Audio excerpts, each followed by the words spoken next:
ആ ഓക്കെ. അങ്ങനെയാണെങ്കിൽ നമുക്ക് ഇന്നലെ നമ്മൾ പഠിച്ച സയൻസിൻ്റെ ബാക്കി നോക്കാം കേട്ടോ.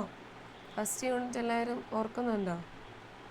ഒറ്റയുള്ളൊരു ജീവിൻ്റെ അകത്ത് നമ്മൾ കുറേ കാര്യങ്ങൾ പഠിച്ചായിരുന്നു. ഫുഡ് വെബ്, ഫുഡ് ചെയിന്, പിന്നെ നമ്മുടെ പലതരത്തിലുള്ള വിന്യാസങ്ങൾ, പിന്നെ വർണ്ണകങ്ങൾ, ഇലകൾക്ക് നിറം നൽകുന്ന വർണ്ണകങ്ങൾ, അതിനൊരു കോഡൊക്കെ പറഞ്ഞു തന്നായിരുന്നു, ഓർക്കുന്നുണ്ടോ? പിന്നെ പലതരത്തിലുള്ള സസ്യങ്ങളില്ലേ, എപ്പിഫൈറ്റ്സ്, പിന്നെന്താ അർത്ഥവരാത സസ്യങ്ങൾ, പിന്നെ ടോട്ടൽ പാരസൈറ്റ്സ്, പൂർണ്ണപരാഗ സസ്യങ്ങൾ, അതിൻ്റെ എക്സാമ്പിൾസ്, അതിൻ്റെ പ്രത്യേകതകൾ, അതെല്ലാം നമ്മൾ ഇന്നലെ കണ്ടായിരുന്നു. പഠിച്ചു പോകണം കേട്ടോ, നിങ്ങൾ പഠിക്കുന്നുണ്ടെന്നാണ് എൻ്റെ ഒരു വിശ്വാസം. ഓക്കെ, അങ്ങനെയാണെങ്കിൽ നമുക്ക് സെക്കൻഡ് യൂണിറ്റ് നോക്കാവേ. വ്യാധികൾ പടരാതിരിക്കാൻ, ഇത് വളരെ ഇമ്പോർട്ടൻ്റ് ആണ്. ഇതിൻ്റെ അകത്ത് കുറേ രോഗങ്ങൾ പറയുന്നുണ്ട്. ആ രോഗങ്ങളൊക്കെ എങ്ങനെയാണ് ഉണ്ടാകുന്നതെന്ന് പറയുന്നുണ്ട്. പിന്നെ നമ്മുടെ ഈ ടെക്സ്റ്റ് ബുക്ക് കഴിഞ്ഞ വർഷം മാറിയതുകൊണ്ട് തന്നെ ഇതിൻ്റെ അകത്ത് എക്സ്ട്രാ ആയിട്ടൊരു കുറച്ച് വാക്സിനേഷനുകളുടെ പേരുകൾ ആഡ് ചെയ്തിട്ടുണ്ട്. അപ്പോൾ അതും ആ വാക്സിനേഷനുകളൊക്കെ ഏതൊക്കെ വയസ്സിലാണ് എടുക്കുന്നതെന്നും അതിൻ്റെ ഫുൾ ഫോമും പിന്നെന്താ അത് ഏത് രോഗത്തിന് പ്രതിരോധമായിട്ടാണ് ആ വാക്സിനേഷൻ എടുക്കുന്നതെന്നൊക്കെയുള്ള കുറച്ച് കാര്യങ്ങളും കൂടെ ഇതിൻ്റെ അകത്ത് ആഡ് ചെയ്തിട്ടുണ്ട്. അപ്പോൾ ആ കാര്യങ്ങളും കൂടെ നമ്മൾ പഠിക്കണം. മെയിനായിട്ട് ബാക്ടീരിയ പരത്തുന്ന രോഗങ്ങൾ, അല്ലെങ്കിൽ കൊതുക് പരത്തുന്ന രോഗങ്ങൾ, അങ്ങനത്തെ കുറേ കാര്യങ്ങൾ ഈ ഒരു യൂണിറ്റിൻ്റെ അത് മൊത്തമുണ്ട്. അപ്പോൾ അത് മാറിപ്പോകാതെ തന്നെ പഠിക്കുക. അപ്പോൾ ഓപ്ഷനിൽ നമുക്ക് ചെറിയ കൺഫ്യൂഷൻസ് വരാം. അപ്പോൾ അതുകൊണ്ട് തന്നെ നിങ്ങൾ ഈ ചാപ്റ്റർ മാറിപ്പോകാതെ പഠിക്കാം. ഓക്കെ, അങ്ങനെ നമുക്ക് ഈ ചാപ്റ്ററിലേക്ക് കിടക്കാം. നിങ്ങൾക്ക് സ്ക്രീനൊക്കെ കാണാമല്ലോ, കുഴപ്പമില്ലല്ലോ? ഓക്കെ അല്ലേ?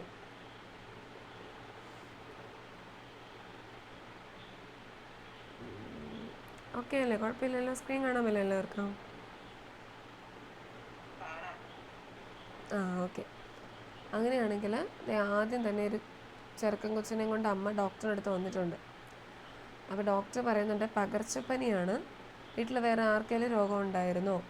അപ്പം അമ്മ പറയുന്നുണ്ട് എനിക്കും എൻ്റെ ചേച്ചിക്കും രോഗം ഉണ്ടായിരുന്നു. ഇത് പകർച്ചവ്യാധികൾ എന്ന് പറഞ്ഞാൽ നമുക്കറിയാം, അല്ല പകർച്ചപ്പനി എന്ന് പറഞ്ഞാൽ ഓക്കെ, ഒരാളിൽ നിന്ന് മറ്റൊരാളിലേക്ക് അത് പകരും. അതുകൊണ്ടാണല്ലോ നമ്മൾ പകർച്ചവ്യാധി അല്ലെങ്കിൽ പകർച്ചപ്പനി എന്നൊക്കെ പറയുന്നത്, പകരുന്ന അസുഖങ്ങളെന്നൊക്കെ പറയുന്നത്.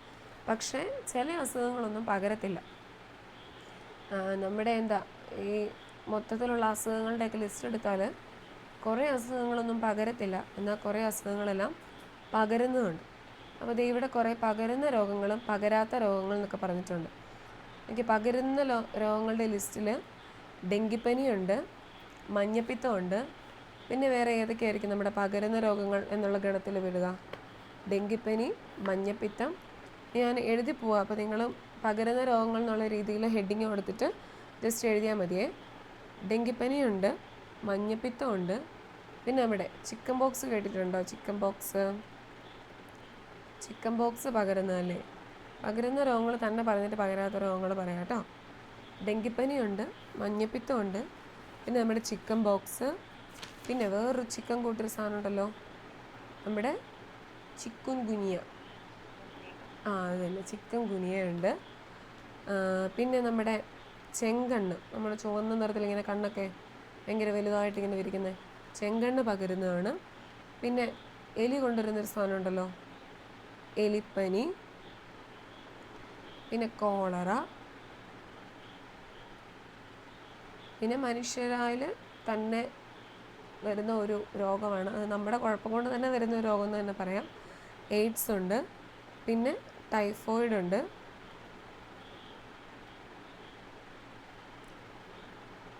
പിന്നെ ക്ഷയം.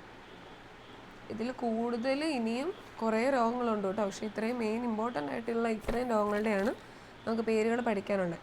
അപ്പോൾ പകരുന്ന രോഗങ്ങളുടെ ഗണത്തിൽ പെടുന്നതാണ് ഡെങ്കിപ്പനി, ചിക്കൻ ഗുനിയ, മഞ്ഞപ്പിത്തം, ചിക്കൻ ബോക്സ്, ചെങ്കണ്ണ്, കോളറ, എലിപ്പനി, ടൈഫോയിഡ്, എയ്ഡ്സ്, ക്ഷയം.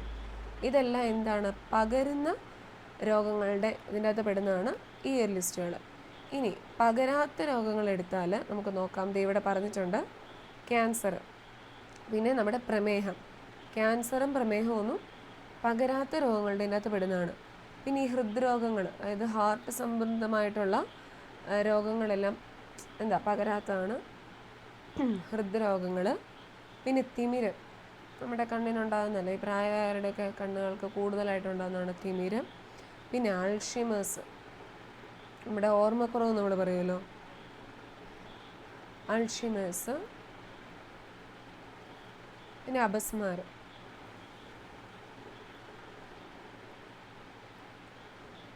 ക്യാൻസർ, പ്രമേഹം, അൾഷിമേഴ്സ്, തിമിരം, ഹൃദ്രോഗങ്ങൾ, അപസ്മാരം, ഇതൊന്നും എന്താ പകരാത്ത രോഗങ്ങളുടെ അതിൻ്റെ അകത്ത് പെടുന്ന കാര്യമാണ്.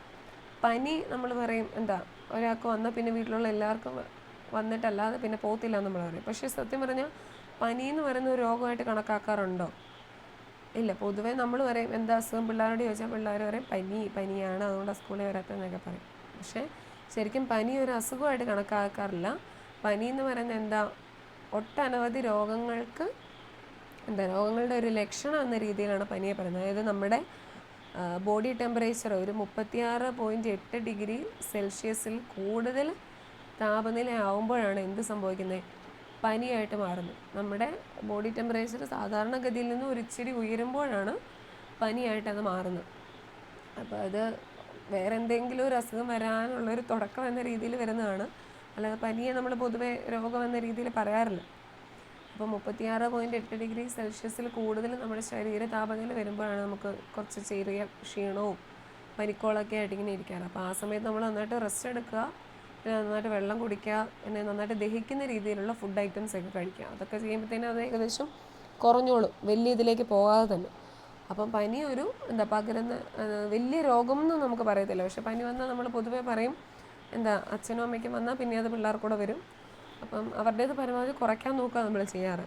അപ്പോൾ അങ്ങനെ പനിയെ ഒരു വലിയ രോഗം എന്നുള്ള രീതിയിൽ നമുക്ക് കണക്കാക്കാൻ പറ്റത്തില്ല. അപ്പോൾ ഇതിൽ പകരുന്ന രോഗങ്ങൾ ഏതൊക്കെ, പകരാത്ത രോഗങ്ങൾ ഏതൊക്കെ നിങ്ങൾക്ക് കിട്ടിയോ? അപ്പോൾ ഇത് പഠിക്കണം കേട്ടോ. പകരുന്ന രോഗങ്ങൾ ഏതൊക്കെ, പകരാത്ത രോഗങ്ങൾ ഏതൊക്കെയെന്നുള്ളത് മനസ്സിലാക്കി തന്നെ പഠിക്കുക. ഇത് നിങ്ങൾക്ക് എഴുതിയെടുത്തു. ഞാൻ ഈ സ്ക്രീൻ മാറ്റിക്കോട്ടെ, കുഴപ്പമില്ലല്ലോ? ഓക്കെ അല്ലേ? ഓക്കെ. അങ്ങനെയാണെങ്കിൽ നോക്കിക്കേ, എന്താണ് പകർച്ചവ്യാധികൾ? കമ്മ്യൂണിക്കേബിൾ ഡിസീസസ്, അതായത് ഒരാളിൽ നിന്ന് മറ്റുള്ളവരിലേക്ക് പകരുന്ന രോഗങ്ങളെയാണ് നമ്മൾ പകർച്ചവ്യാധികൾ എന്ന് പറയുന്നത്. കമ്മ്യൂണിക്കേബിൾ ഡിസീസസ്, അതായത് ഒരാൾക്കുണ്ട് ആ ആളിൽ നിന്ന് മറ്റൊരാളിലേക്ക്. ഇപ്പം നമ്മൾ വീട്ടിലാണ് താമസിക്കുന്നതെങ്കിൽ എന്താണേലും ഒരാൾക്ക് പനി വന്നാൽ പൊതുവെ വീട്ടിലുള്ള എല്ലാവർക്കും വരും. അല്ലെങ്കിൽ ഒരാൾക്ക് എന്തെങ്കിലും കുഷ്ഠരോഗമോ അങ്ങനെ എന്തെങ്കിലും ചിക്കൻ ബോക്സ് വന്നാൽ തന്നെ വേറൊരാൾക്കത് വരാൻ ചാൻസ് ഉണ്ട്. പിന്നെ അല്ലെങ്കിൽ നമ്മൾ അതിനുള്ള റെമഡീസൊക്കെ എടുത്ത് നമ്മൾ മാറിയൊക്കെ നിന്ന് നമ്മുടെ കുറേ നാൾ ഒരു 5-6 വർഷം മുമ്പ് നമ്മുടെ കോവിഡ് വന്നപ്പം നമ്മളെല്ലാവരും അടച്ചുപൂട്ടിയിരുന്നതാണ്. നമ്മുടെ വീട്ടിൽ ഒരാൾക്ക് വന്നപ്പോഴത്തേന് ബാക്കിയുള്ളവർ മാസ്ക് വെക്കുന്നു, ക്വാറൻറ്റൈനായിട്ട് ഇരിക്കുന്നു, അപ്പുറത്തെ മുറിയിൽ മാത്രം ആളെ പൂട്ടിയിടുന്നു. അങ്ങനത്തെ കുറേ പരിപാടികളൊക്കെ നമ്മൾ ചെയ്തതാണ്. അപ്പോൾ ഒരാളിൽ നിന്ന് മറ്റുള്ളവരിലേക്ക് പകരുന്ന രോഗങ്ങളെയാണ് നമ്മൾ എന്ത് പറയുക? പകർച്ചവ്യാധികളെന്ന് പറയുന്നത്. ഇനി പകർച്ചവ്യാധികളെക്കാട്ടിലും വലിയൊരു സാധനമാണ് മഹാമാരികളെന്ന് പറയുന്നത്. അപ്പോൾ എന്താണ് മഹാമാരികളെന്ന് നോക്കിയേ?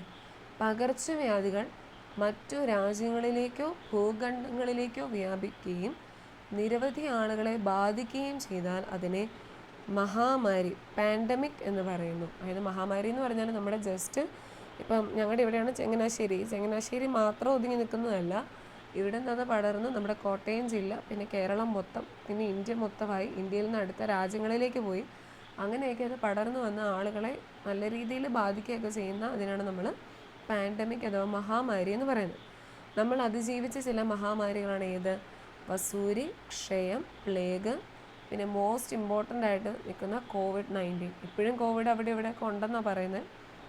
അപ്പം അന്ന് 2019, 2020, 2021 ആ സമയത്തുണ്ടായിരുന്ന അത്രയും ആയില്ല. പക്ഷെ എന്നാലും അവിടെ ഇവിടെയൊക്കെ കോവിഡ് ഉണ്ടെന്ന് പറയുന്നു. അപ്പോൾ എല്ലാവരും പേടി വേണ്ട, ജാഗ്രത മതി എന്നൊക്കെ പറയുന്ന പോലെ മാസ്കൊക്കെ വെച്ച് അസുഖമൊന്നും വരാതെയൊക്കെ എല്ലാവരും നോക്കാം കേട്ടോ. അപ്പോൾ ഈ മഹാമാരിയിൽ പെടുന്നതാണ് ഏത്? നമ്മുടെ വസൂരി, ക്ഷയം, പ്ലേഗ്, COVID-19. അപ്പോൾ ഇതെല്ലാം എന്താണ്? അതെല്ലാം പകർച്ചവ്യാധികൾ തന്നെ. ഇത് പകരുന്ന രോഗങ്ങളാണ്, ഒരാളിൽ നിന്ന് മറ്റൊരാളിലേക്ക് പകരുന്നത്. അത് കൂടുതൽ സ്പ്രെഡ് ആവുന്നതാണ് ഇതെല്ലാം, ഈ പ്ലേഗ്, കോവിഡ്, ക്ഷയം, വസൂരിയൊക്കെ. അപ്പം രോഗമുള്ള ഒരാളുമായി ഇടപഴകുമ്പോൾ നമുക്കും ആ രോഗം വരാനുള്ള സാധ്യതയില്ലേ? ഉണ്ട്. നമ്മൾ പറയും കോവിഡിൻ്റെ സമയത്ത് നമ്മൾ പറഞ്ഞത് എന്താണ്?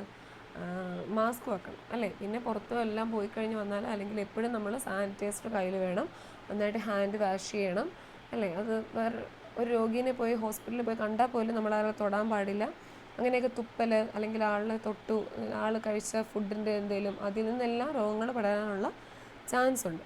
അപ്പോൾ പകർച്ചവ്യാധികൾക്ക് കാരണമാകുന്നത് എന്തായിരിക്കും? നമ്മൾ പറയും കൊതുക് കടിക്കുന്നതുകൊണ്ട് എന്താ ഡെങ്കിപ്പനിയൊക്കെ വരുന്നതെന്ന് പറയും. പക്ഷെ നമുക്ക് കൊതുകിനെ കാണാം. ചില ഈ വവ്വാൽ, നമ്മുടെ നിപ്പ വവ്വാലിനെയൊക്കെ നമുക്ക് കാണാം. പക്ഷെ ചിലതൊക്കെ നമുക്ക് കാണാൻ പറ്റാത്ത, അതായത് നമ്മുടെ കണ്ണുകൾ കൊണ്ട് കാണാൻ പറ്റാത്ത കുറേ രോഗകാരികളുണ്ട്. ഈ പകർച്ചവ്യാധികളൊക്കെ ഉണ്ടാകാൻ കാരണമായിട്ടുള്ള കുറേ അധികം രോഗകാരികളുണ്ട്. അതാണ് നമ്മുടെ പാത്തോജൻസ് എന്ന് പറയുന്നത്. രോഗകാരികൾ, പാത്തോജൻസ്. കണ്ണുകൊണ്ട് നേരിട്ട് കാണാൻ സാധിക്കാത്ത സൂക്ഷ്മജീവികളായ ബാക്ടീരിയ, വൈറസ്, ഫംഗസ് തുടങ്ങിയവയാണ് മിക്ക പകർച്ചവ്യാധികൾക്കും കാരണമാകുന്നത്. രോഗങ്ങൾക്ക് കാരണമാകുന്നതിനാൽ ഇവയെ രോഗകാരികൾ എന്ന് പറയുന്നു. അതായത് പാത്തോജൻസ് എന്നാണ് ഇതിനെ പറയുന്നത്. അപ്പോൾ പാത്തോജൻസ് എന്ന് പറഞ്ഞാൽ എന്താണ്? ഒരു രോഗം അതായത് രോഗം ഉണ്ടാകുന്നതിനൊരു മെയിൻ റീസൺ ഉണ്ട്, ഒരു രോഗകാരിയുണ്ട്. അപ്പോൾ അതിനെയാണ് നമ്മൾ എന്ത് പറയുക? പാത്തോജൻസ് എന്ന് പറയുന്നത്. അപ്പോൾ നമ്മുടെ കണ്ണുകൾ കൊണ്ട് ഇവയെ കാണാൻ പറ്റത്തില്ല. ബാക്ടീരിയ, വൈറസ്, ഫംഗസ് ഇതൊക്കെയാണ് മിക്ക പകർച്ചവ്യാധികൾക്കും കാരണമാകുന്നത്. അപ്പോൾ ഇതിനെയെല്ലാം ഇതിൻ്റെ ഗ്രൂപ്പിനെ അല്ലെങ്കിൽ ഇവരെല്ലാം കൂടെ ഒരുമിച്ച് ഇട്ടാൽ അതിന് പറയുന്ന പേരാണ് എന്ത്? പാത്തോജൻസ് എന്ന് പറയുന്നത്, രോഗകാരികൾ. നമുക്ക് കണ്ണുകൊണ്ടൊന്നും കാണാൻ പറ്റത്തില്ല ഇത് എവിടേക്കാണ് ഇരിക്കുന്നതെന്നോ അല്ലെങ്കിൽ ഏതൊക്കെ അസുഖങ്ങൾക്കാണ് ഇത് കാരണമായിട്ടിരിക്കുന്നത് നമുക്ക് പെട്ടെന്ന് നോക്കിയാലൊന്നും അറിയില്ല. അപ്പോൾ ഇവിടെ നോക്കിക്കുക, മൈക്രോസ്കോപ്പിൽ കൂടെ കാണിച്ചിട്ടുണ്ട്. ബാക്ടീരിയ കുറേ പുഴുവൊക്കെ ആയിട്ടിരിക്കുന്നുണ്ട്. വൈറസ് ഒക്കെ ആണെങ്കിൽ കുറേ കുത്ത് ഡോട്ടൊക്കെ ആയിട്ടിരിക്കുന്നത് കാണുന്നുണ്ടോ? ഇത് ഇവിടെ മൈക്രോസ്കോപ്പ് ദൃശ്യമാണ്. കാരണം പെട്ടെന്ന് നോക്കിയാലൊന്നും നമുക്കിത് അറിയത്തില്ല. അപ്പം കണ്ണുകൊണ്ട് നേരിട്ട് കാണാൻ സാധിക്കാത്ത സൂക്ഷ്മജീവികളായ ബാക്ടീരിയ, വൈറസ്, ഫംഗസ് തുടങ്ങിയവയാണ് മിക്ക പകർച്ചവ്യാധികൾക്കും കാരണമാകുന്നത്. രോഗങ്ങൾക്ക് കാരണമാകുന്നതിനാൽ ഇവയെ രോഗകാരികൾ അഥവാ പാത്തോജൻസ് എന്ന് പറയുന്നു. കേട്ടോ? അപ്പോൾ പാത്തോജൻസ് ആണ് ആര്? നമ്മുടെ ബാക്ടീരിയയും വൈറസും ഫംഗസും ഒക്കെ പാത്തോജൻസിനകത്ത് പെടുന്നു. പിന്നെ ഇതുപോലെ തന്നെ കണ്ണുകൊണ്ട് കാണാത്ത വേറെ കുറച്ച് ആൾക്കാരോടെയാണ് നമ്മുടെ സൂക്ഷ്മജീവികൾ. എല്ലാ സൂക്ഷ്മജീവികളും രോഗകാരികളല്ല.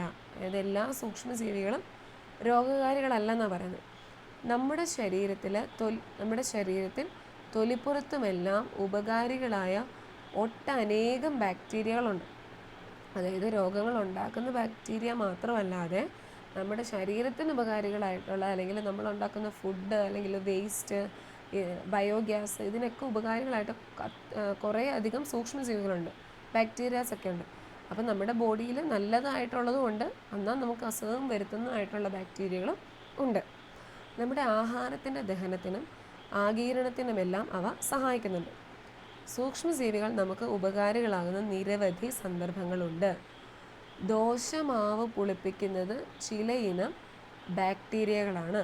മാവ് പുളിപ്പിക്കുന്നത് അല്ലേ, ചിലയിനം ബാക്ടീരിയകളും ഫംഗസുകളുമൊക്കെയാണ് ജൈവ അവശിഷ്ടങ്ങളെ വിഘടിപ്പിച്ച് മണ്ണിൽ ചേർക്കുന്നത്. അപ്പോൾ ബാക്ടീരിയകളും ഫംഗസും ഒക്കെയാണ് ജൈവ അവശിഷ്ടങ്ങളെ വിഘടിപ്പിച്ച് മണ്ണിൽ ചേർക്കുന്നു. സൂക്ഷ്മജീവികൾ ഉപകാരികളാകുന്ന കൂടുതൽ സന്ദർഭങ്ങൾ കണ്ടെത്തി ശാസ്ത്ര പുസ്തകത്തിൽ എഴുതുമെന്ന് പറഞ്ഞിട്ടുണ്ട്. അപ്പോൾ ഞാൻ ഈ സൈഡിൽ ഇവിടെ ഇടയുണ്ട്, ഈ സൈഡിൽ ഞാൻ എഴുതി തരാം. നമുക്കറിയാവുന്ന അത്യാവശ്യം നമുക്ക് ഇമ്പോർട്ടൻ്റ് ആയിട്ടുള്ള കുറച്ച് സൂക്ഷ്മജീവികൾ അവരെന്തൊക്കെ കാര്യങ്ങളാണ് ചെയ്യുന്നതെന്ന്. അല്ല, ലാക്ടോബാസിലസ് കേട്ടിട്ടുണ്ടോ? ലാക്ടോബാസിലസ് ഞാനിവിടെ എഴുതി തരാവേ. കാണാമല്ലോ അല്ലേ? ലാക്ടോബാസിലസ്.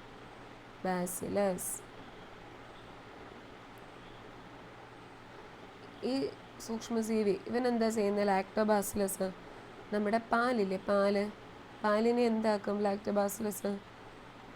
പാലിനെ പുളിപ്പിച്ച് എന്നാക്കി മാറ്റുന്ന ലാക്ടോബാസിലസ്? പാലിനെ പുളിപ്പിച്ച് തൈരാക്കുന്നു. നമ്മുടെ തൈരാക്കി മാറ്റും. നമ്മുടെ ഡേ ടു ഡേ ലൈഫിൽ നടക്കുന്ന കാര്യമാണ്. തൈരാക്കി മാറ്റുന്നതാണ് എന്താ? ലാക്ടോബാസിലസ്. അപ്പോൾ അത് നിങ്ങൾ എഴുതി വെക്കണേ. ലാക്ടോബാസിലസ് സഹായിക്കുന്ന, അല്ലെങ്കിൽ അത് ചെയ്യുന്ന ഒരിതാണ് പാലിനെ പുളിപ്പിച്ച് തൈരാക്കി മാറ്റുന്നത്. ഇനി ഞാൻ വേറെ കളർ എടുക്കാം, അല്ലെങ്കിൽ മൊത്തം ഒരു നീലമയമായിരിക്കും. ഓക്കെ, റെഡ് എടുക്കാം. ഇനി അടുത്തൊരു കൂട്ടുകാരനാണ് നമ്മുടെ ലാക്റ്റിക് ആസിഡ് ബാക്ടീരിയ. നമ്മുടെ ബോഡിയിലുള്ളതാണ് നമ്മുടെ ലാക്റ്റിക് ആസിഡ്. ഞാൻ ഇവിടെ എഴുതാവേ. ലാക്റ്റിക് ആസിഡ് നമ്മൾ ആസിഡിനെ ഡിനോട്ട് ചെയ്യുന്ന ഇങ്ങനെയല്ല. അപ്പോൾ ഞാൻ എയുടെ മേളിൽ ജസ്റ്റ് ഒരു ബാർ ഇട്ടാം കേട്ടോ. ലാക്റ്റിക് ആസിഡ് ബാക്ടീരിയ എന്ന് പറയുന്നത് അത് നമ്മുടെ ബോഡിയിലുള്ളതാണ്.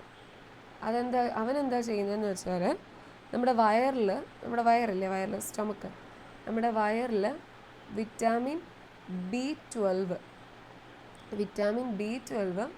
ഉൽപ്പാദിപ്പിക്കാൻ സഹായിക്കുന്നതാണ് ആര്? നമ്മുടെ ലാക്റ്റിക് ആസിഡ് ബാക്ടീരിയ എന്ന് പറയുന്നത്. ലാക്റ്റിക് ആസിഡ് ബാക്ടീരിയ നമ്മുടെ ബോഡിയിലുള്ളതാണ്. അത് നമ്മുടെ വയറ്റിൽ, സ്റ്റൊമക്കിൽ വിറ്റാമിൻ ബി 12 ഉൽപ്പാദിപ്പിക്കാൻ സഹായിക്കുന്ന ഒരു ബാക്ടീരിയയാണ് നമ്മുടെ ലാക്റ്റിക് ആസിഡ് ബാക്ടീരിയ. ലാക്ടോബാസിലസ് ആണെങ്കിൽ പാലിനെ തൈരാക്കി മാറ്റുന്നു. ഇനി ലാക്റ്റിക് ആസിഡ് ആണെങ്കിൽ നമ്മുടെ സ്റ്റൊമക്കിൽ വിറ്റാമിൻ ബി 12 ഉൽപ്പാദിപ്പിക്കാൻ സഹായിക്കുന്നതാണ് ലാക്റ്റിക് ആസിഡ് ബാക്ടീരിയ. ഇനി വേറൊരാളെന്ന് പറയുന്നത് ഇവിടെ ഇടയില്ലാത്തതുകൊണ്ടാട്ടോ, ഇവിടെ എഴുതാവേ. ഇനി നമ്മുടെ ഈസ്റ്റ് എന്തിനാണ് നമ്മളെല്ലാവരും അടുക്കളയിൽ ഉപയോഗിക്കുന്നൊരു സാധനമാണ് നമ്മുടെ ഈസ്റ്റ് എന്തിനാണ് ശരിക്കും ഉപയോഗിക്കുന്നത്? മാവ് പുളിപ്പിക്കാൻ അല്ലേ? അതിൽ സൂക്ഷ്മജീവികളുണ്ടായത്. ഈസ്റ്റ് നമ്മൾ മാവ് പുളിപ്പിക്കാൻ, നമ്മൾ പാലിനെ പുളിപ്പിച്ച് തൈരാക്കുന്ന പോലെ തന്നെ ഈസ്റ്റ് ഉപയോഗിക്കുന്നതാണ് മാവ് പുളിപ്പിക്കാനായിട്ട്. അപ്പോൾ അതിൽ ഈ സൂക്ഷ്മജീവികൾ ഉള്ളത് കൊണ്ട് തന്നെയാണ് നമ്മൾ ഈസ്റ്റ് ഇടുമ്പോൾ മാവ് പുളിച്ച് പൊങ്ങി വരുന്നത്. ഓക്കെ, അപ്പോൾ ലാക്ടോബാസിലസ് പാലിനെ പുളിപ്പിച്ച് തൈരാക്കുന്നു. ലാക്റ്റിക് ആസിഡ് ബാക്ടീരിയ നമ്മുടെ വയറിൽ വിറ്റാമിൻ ബി 12 ഉൽപ്പാദിപ്പിക്കാൻ സഹായിക്കുന്നു. ഈസ്റ്റ് ആണെങ്കിൽ മാവിനെ പുളിപ്പിക്കുന്നു. പിന്നെ ഈ ബയോഗ്യാസ് നിർമ്മിക്കുന്നവർക്ക്, ബയോഗ്യാസ് പ്ലാന്റ് ഒക്കെ ഇല്ലേ, അതിൻ്റെ അകത്തുള്ളൊരു സൂക്ഷ്മജീവിയാണ് മെഥനോസൻ. അല്ലെങ്കിൽ അതിനെ ബയോഗ്യാസിൽ ഈ ജൈവാവശിഷ്ടങ്ങളെല്ലാം മണ്ണിലേക്ക് വിഘടിച്ച് അല്ലെങ്കിൽ അതൊരു ബയോഗ്യാസായിട്ട് മാറുന്നതിന് വേണ്ടി ഉപയോഗിക്കുന്നതാണ് മെഥനോസൻ. ഞാൻ ഗ്രീൻ കളറിൽ തന്നെ എഴുതുക കേട്ടോ, മെഥനോജൻ. അതെന്തിനാണ് ഉപയോഗിക്കുന്നത്? ബയോഗ്യാസ് നിർമ്മാണത്തിന് ഉപയോഗിക്കുന്നതാണ് മെഥനോജൻ കേട്ടോ. ഇച്ചിരി സ്പേസ് ഒക്കെ ഇട്ടാൽ എഴുതുന്നത്, നിങ്ങൾക്ക് കാണാമല്ലോ അല്ലേ, ക്ലിയർ ആണല്ലോ അല്ലേ? ഓക്കെ, മെഥനോസൻ എന്തിനുപയോഗിക്കുന്നതാണ്? ബയോഗ്യാസ് നിർമ്മാണത്തിന് ഉപയോഗിക്കുന്നതാണ് നമ്മുടെ മെഥനോസൻ എന്ന് പറയുന്നത്. അപ്പോൾ ലാക്ടോബാസിലസ് ആണെങ്കിൽ പാലിനെ പുളിപ്പിച്ച് തൈരാക്കുന്നു. ലാക്റ്റിക് ആസിഡ് ബാക്ടീരിയ ആണെങ്കിൽ നമ്മുടെ വയറിൽ വിറ്റാമിൻ ബി 12 ഉൽപ്പാദിപ്പിക്കാൻ സഹായിക്കുന്നു. മെഥനോസൻ ആണെങ്കിൽ അത് ബയോഗ്യാസ് നിർമ്മാണത്തിലാണ് സഹായിക്കുന്നത്. ഈസ്റ്റ് ആണെങ്കിൽ നമ്മുടെ മാവ് പുളിപ്പിക്കാൻ. ഇനി വേറൊരു കളർ എടുക്കാവേ. Okay, rose. ഇവിടെ ഒരാളും കൂടെയുണ്ട്, നമ്മുടെ റൈസോബിയം എന്ന് പറയുന്ന ഒരാളുണ്ട്. Rhizobium bacteria.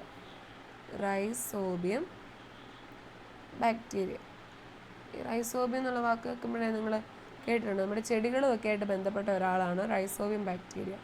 അതായത് ഈ റൈസോബിയം ബാക്ടീരിയ എന്നാ ചെയ്യുന്നത് വെച്ചാൽ, നമ്മുടെ അന്തരീക്ഷത്തിൽ നമ്മൾ ഇന്നലെ പഠിച്ചായിരുന്നല്ലോ, അന്തരീക്ഷത്തിൽ ഏറ്റവും കൂടുതലുള്ള വാതകം ഏതാ? ഇന്നലെ പഠിച്ചായിരുന്നല്ലോ. അതന്നെ, ഓക്കെ, നൈട്രജൻ. Very good. അന്തരീക്ഷത്തിലെ ഏറ്റവും കൂടുതലുള്ള വാതകമാണ് നൈട്രജൻ. അപ്പോൾ ഈ അന്തരീക്ഷത്തിലെ നമ്മുടെ നൈട്രജനെ നൈട്രേറ്റ് ആക്കി മാറ്റുന്നതാണ് ആര്? നമ്മുടെ റൈസോബിയം ബാക്ടീരിയ. നൈട്രേറ്റ് ആക്കി മാറ്റുന്നു. ആരാണ്? റൈസോബിയം ബാക്ടീരിയ ചെയ്യുന്ന പരിപാടി എന്ന് പറഞ്ഞാൽ അന്തരീക്ഷത്തിലെ നൈട്രജനെ നൈട്രേറ്റ് ആക്കി മാറ്റുന്നു. അതിൻ്റെ കാരണം എന്താണെന്ന് വെച്ചാൽ, നമ്മുടെ സസ്യങ്ങൾക്ക് നേരിട്ട് നൈട്രജനെ വലിച്ചെടുക്കാൻ പറ്റത്തില്ല. അപ്പോൾ അതായത് നൈട്രജനെ ആഗിരണം ചെയ്യാൻ പെട്ടെന്ന് പറ്റത്തില്ല നമ്മുടെ സസ്യങ്ങൾക്ക്. അപ്പോൾ ഈ റൈസോബിയം ബാക്ടീരിയ പൊതുവെ ഞാനിവിടെ ഒരു നമ്മുടെ ഈ പയർ ചെടിയുടെയൊക്കെ എവിടെ ഇങ്ങനെ വീർത്ത് വേരുകളിൽ വീർത്ത് ഇങ്ങനെ ഉണ്ടയായിട്ടിരിക്കുന്നത് കണ്ടിട്ടുണ്ട്, വേരുകളുടെയൊക്കെ സൈഡിൽ കൂടെ. അപ്പോൾ അത് ഈ റൈസോബിയം ബാക്ടീരിയ ഇത് പെട്ടെന്ന് നമുക്ക് നൈട്രജനെ ഇവർക്ക് സസ്യങ്ങൾക്ക് വലിച്ചെടുക്കാൻ പറ്റാത്തത് കൊണ്ട് തന്നെ ഈ റൈസോബിയം ബാക്ടീരിയ അന്തരീക്ഷത്തിലുള്ള നൈട്രജനെ നൈട്രേറ്റ് ആക്കി മാറ്റുന്നുണ്ട്. അപ്പോഴാണ് ആ സസ്യങ്ങളുടെ ഉള്ളിലേക്ക് കയറുന്നത് വാതകങ്ങൾ. അപ്പം ഈ റൈസോബിയം ബാക്ടീരിയ എന്ന് പറഞ്ഞാൽ അത് അന്തരീക്ഷത്തിലെ നൈട്രജനെ എന്താക്കി മാറ്റുന്നു? നൈട്രേറ്റ് ആയിട്ട് മാറ്റുന്നു. അപ്പോൾ ഇതാണ് പ്രധാനമായിട്ട് നമുക്ക് പഠിക്കാനുള്ള കുറച്ച് സൂക്ഷ്മജീവികൾ, അല്ലെങ്കിൽ നമുക്ക് ഉപകാരികളായിട്ടുള്ള കുറച്ച് ആൾക്കാർ. അപ്പം ലാക്ടോബാസിലസ് പാലിനെ പുളിപ്പിച്ച് തൈരാക്കുന്നു. ലാക്റ്റിക് ആസിഡ് ബാക്ടീരിയ വയറിൽ വിറ്റാമിൻ ബി 12 ഉൽപ്പാദിപ്പിക്കുന്നു. മെഥനോസൻ ആണെങ്കിൽ ബയോഗ്യാസ് നിർമ്മാണത്തിന് സഹായിക്കുന്നു.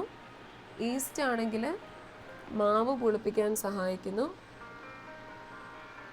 പിന്നെ റൈസോബിയം ബാക്ടീരിയ ആണെങ്കിൽ അന്തരീക്ഷത്തിലെ നൈട്രജനെ നൈട്രേറ്റ് ആക്കി മാറ്റുന്നു. ഇത്രയും കിട്ടിയില്ലേ ഈ സൂക്ഷ്മജീവികളുടെ പേരുകൾ?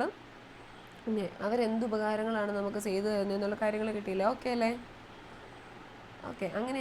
അങ്ങനെയാണെങ്കിൽ അതെ ഇപ്പം നമ്മൾ കുറച്ച് എന്തോ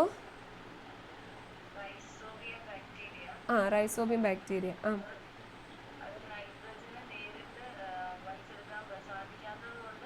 അത് നൈട്രേറ്റ് ആക്കി മാറ്റുന്നു. എന്തോ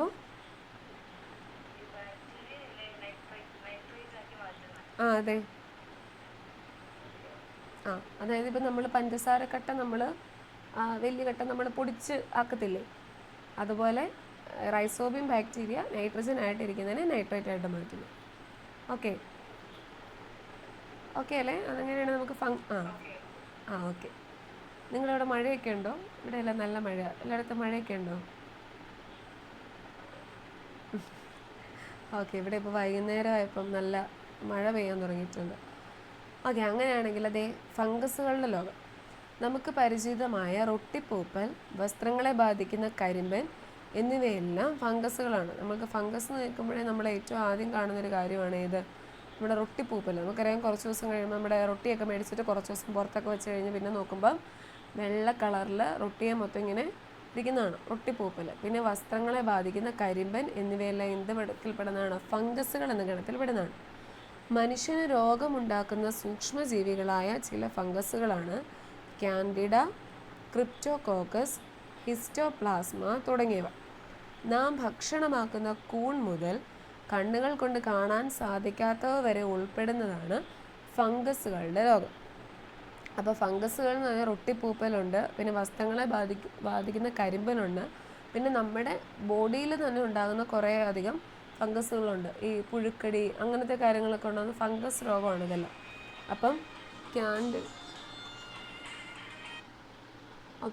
കാൻഡിഡ, ക്രിപ്റ്റോകോക്കസ്, ഹിസ്റ്റോപ്ലാസ്മ തുടങ്ങിയവയെല്ലാം ഫംഗസുകളുടെ ഗണത്തിൽ പെടുന്നതാണ്. ഇനി ഞാനിവിടെ ഒരു കാര്യം എഴുതി വെച്ചിട്ടുണ്ടായിരുന്നു, അത് കാണിച്ചിട്ട് നമുക്ക് ബാക്കി പോകാവേ. നിങ്ങൾക്ക് കാണാമോ സ്ക്രീനിൽ? അല്ലെ ഞാൻ എഴുതി മൊത്തം കുളവാക്കിയാലോ എന്നോർത്ത് നേരത്തെ എഴുതി വെച്ചാൽ കണ്ട. ബാക്ടീരിയ പരത്തുന്ന രോഗങ്ങൾ. ബാക്ടീരിയ പരത്തുന്ന രോഗങ്ങളാണ് കോളറ, ക്ഷയം, കുഷ്ഠം, ടെറ്റനസ്, വില്ലൻ ചുമ, ടോൺസിലൈറ്റിസ്, ആന്ത്രാക്സ്, പ്ലേഗ്, ന്യൂമോണിയ. നിങ്ങൾക്കിത് കാണാമോ? ബാക്ടീരിയ സൈഡിൽ എഴുതിയിരിക്കുന്നത് ബ്ലൂ കളറിലും ഒരു ഓറഞ്ച് കളറിലും എഴുതിയിരിക്കുന്നത്. അത് പഠിക്കണേ, അത് ഇമ്പോർട്ടൻ്റ് ആണ്. അതായത് ബാക്ടീരിയ പരത്തുന്ന രോഗങ്ങൾ ഏതൊക്കെയാണ്? കോളറയുണ്ട്, കുഷ്ഠമുണ്ട്, ടെറ്റനസ് ഉണ്ട്, വില്ലൻ ചുമയുണ്ട്, ടോൺസിലൈറ്റിസ് ഉണ്ട്, ആന്ത്രാക്സ് ഉണ്ട്, പ്ലേഗ് ഉണ്ട്, ന്യൂമോണിയ ഉണ്ട്. ഇതെല്ലാം ബാക്ടീരിയ പരത്തുന്ന രോഗങ്ങൾ. അത് മാറിപ്പോയി. നമുക്ക് പലതവണ കേട്ടിട്ടുള്ള ക്വസ്റ്റ്യൻസിൽ ചോദിച്ചിട്ടുണ്ട് വൈറസ് രോഗങ്ങളിൽ പെടാത്തത്, അല്ലെങ്കിൽ ഇതിലെ ഒറ്റയാനെ കണ്ടെത്തുക, അങ്ങനെ ആ ഒരു രീതിയിലായിരിക്കും ചോദിക്കുക. അപ്പം മാറിപ്പോയരുത്.